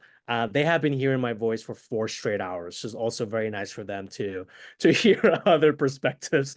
So I appreciate you, both of you, but also the entire group for your commitment and your interest of wanting to join nonprofit boards, of wanting to make a difference in the community, but most importantly, of striving to having your voice heard and having a seat at the table. And I want to reiterate that we belong there as well. So thank you all so much. We have 1 minute left, and I know you've been with us for a long time. I don't want to take any more of your time. There's one thing. Yes, absolutely. Alfredo, tell us. You have one thing for us? Just last minute shameless plug. If you don't already follow the Latino Cultural Arts Center, I have a giveaway right now for 4 tickets to Los Temerarios for new followers. And they're sweet tickets, Alejandra. 4 sweet tickets and 2 parking passes for Sunday. So if you want to be part of the giveaway, follow us on Instagram, tag your people, LCAC Denver. And good luck. And thank you for the invitation. As always, it's great to be among our gente. Yeah, absolutely. I fully agree. And then Carla, also big thank you to Carla, Diana, Laura, the whole team of the Latino Chamber of Commerce for making this happen. I know there's one last thing that they asked for a picture or a screenshot of our pictures. And I told you, Diana, that I was gonna forget and I didn't. Thank you, Jorge. Absolutely. So if you can stay for 15 more seconds, I am going to unpin our guests and then have us be. I also want to add, sorry to interrupt, I also want to add that we are planning to have this training again at the beginning of next year. So if you have coworkers that couldn't make it this time or people that you would like to invite, stay tuned. You are supposed to be receiving the communications of the Latino Chamber, so you'll learn about the upcoming ones. And we are also thinking about doing this training potentially in person and in Spanish. So just to stay tuned. That's right. Thank you so much. And I think we take a very quick picture. Bueno. Listo. Listo. Super. Thank you so much, everyone. Appreciate it, y'all. Take care and reach out. Hasta luego. Thank you. Yo. Bye. Bye, y'all. Bye. Gracias.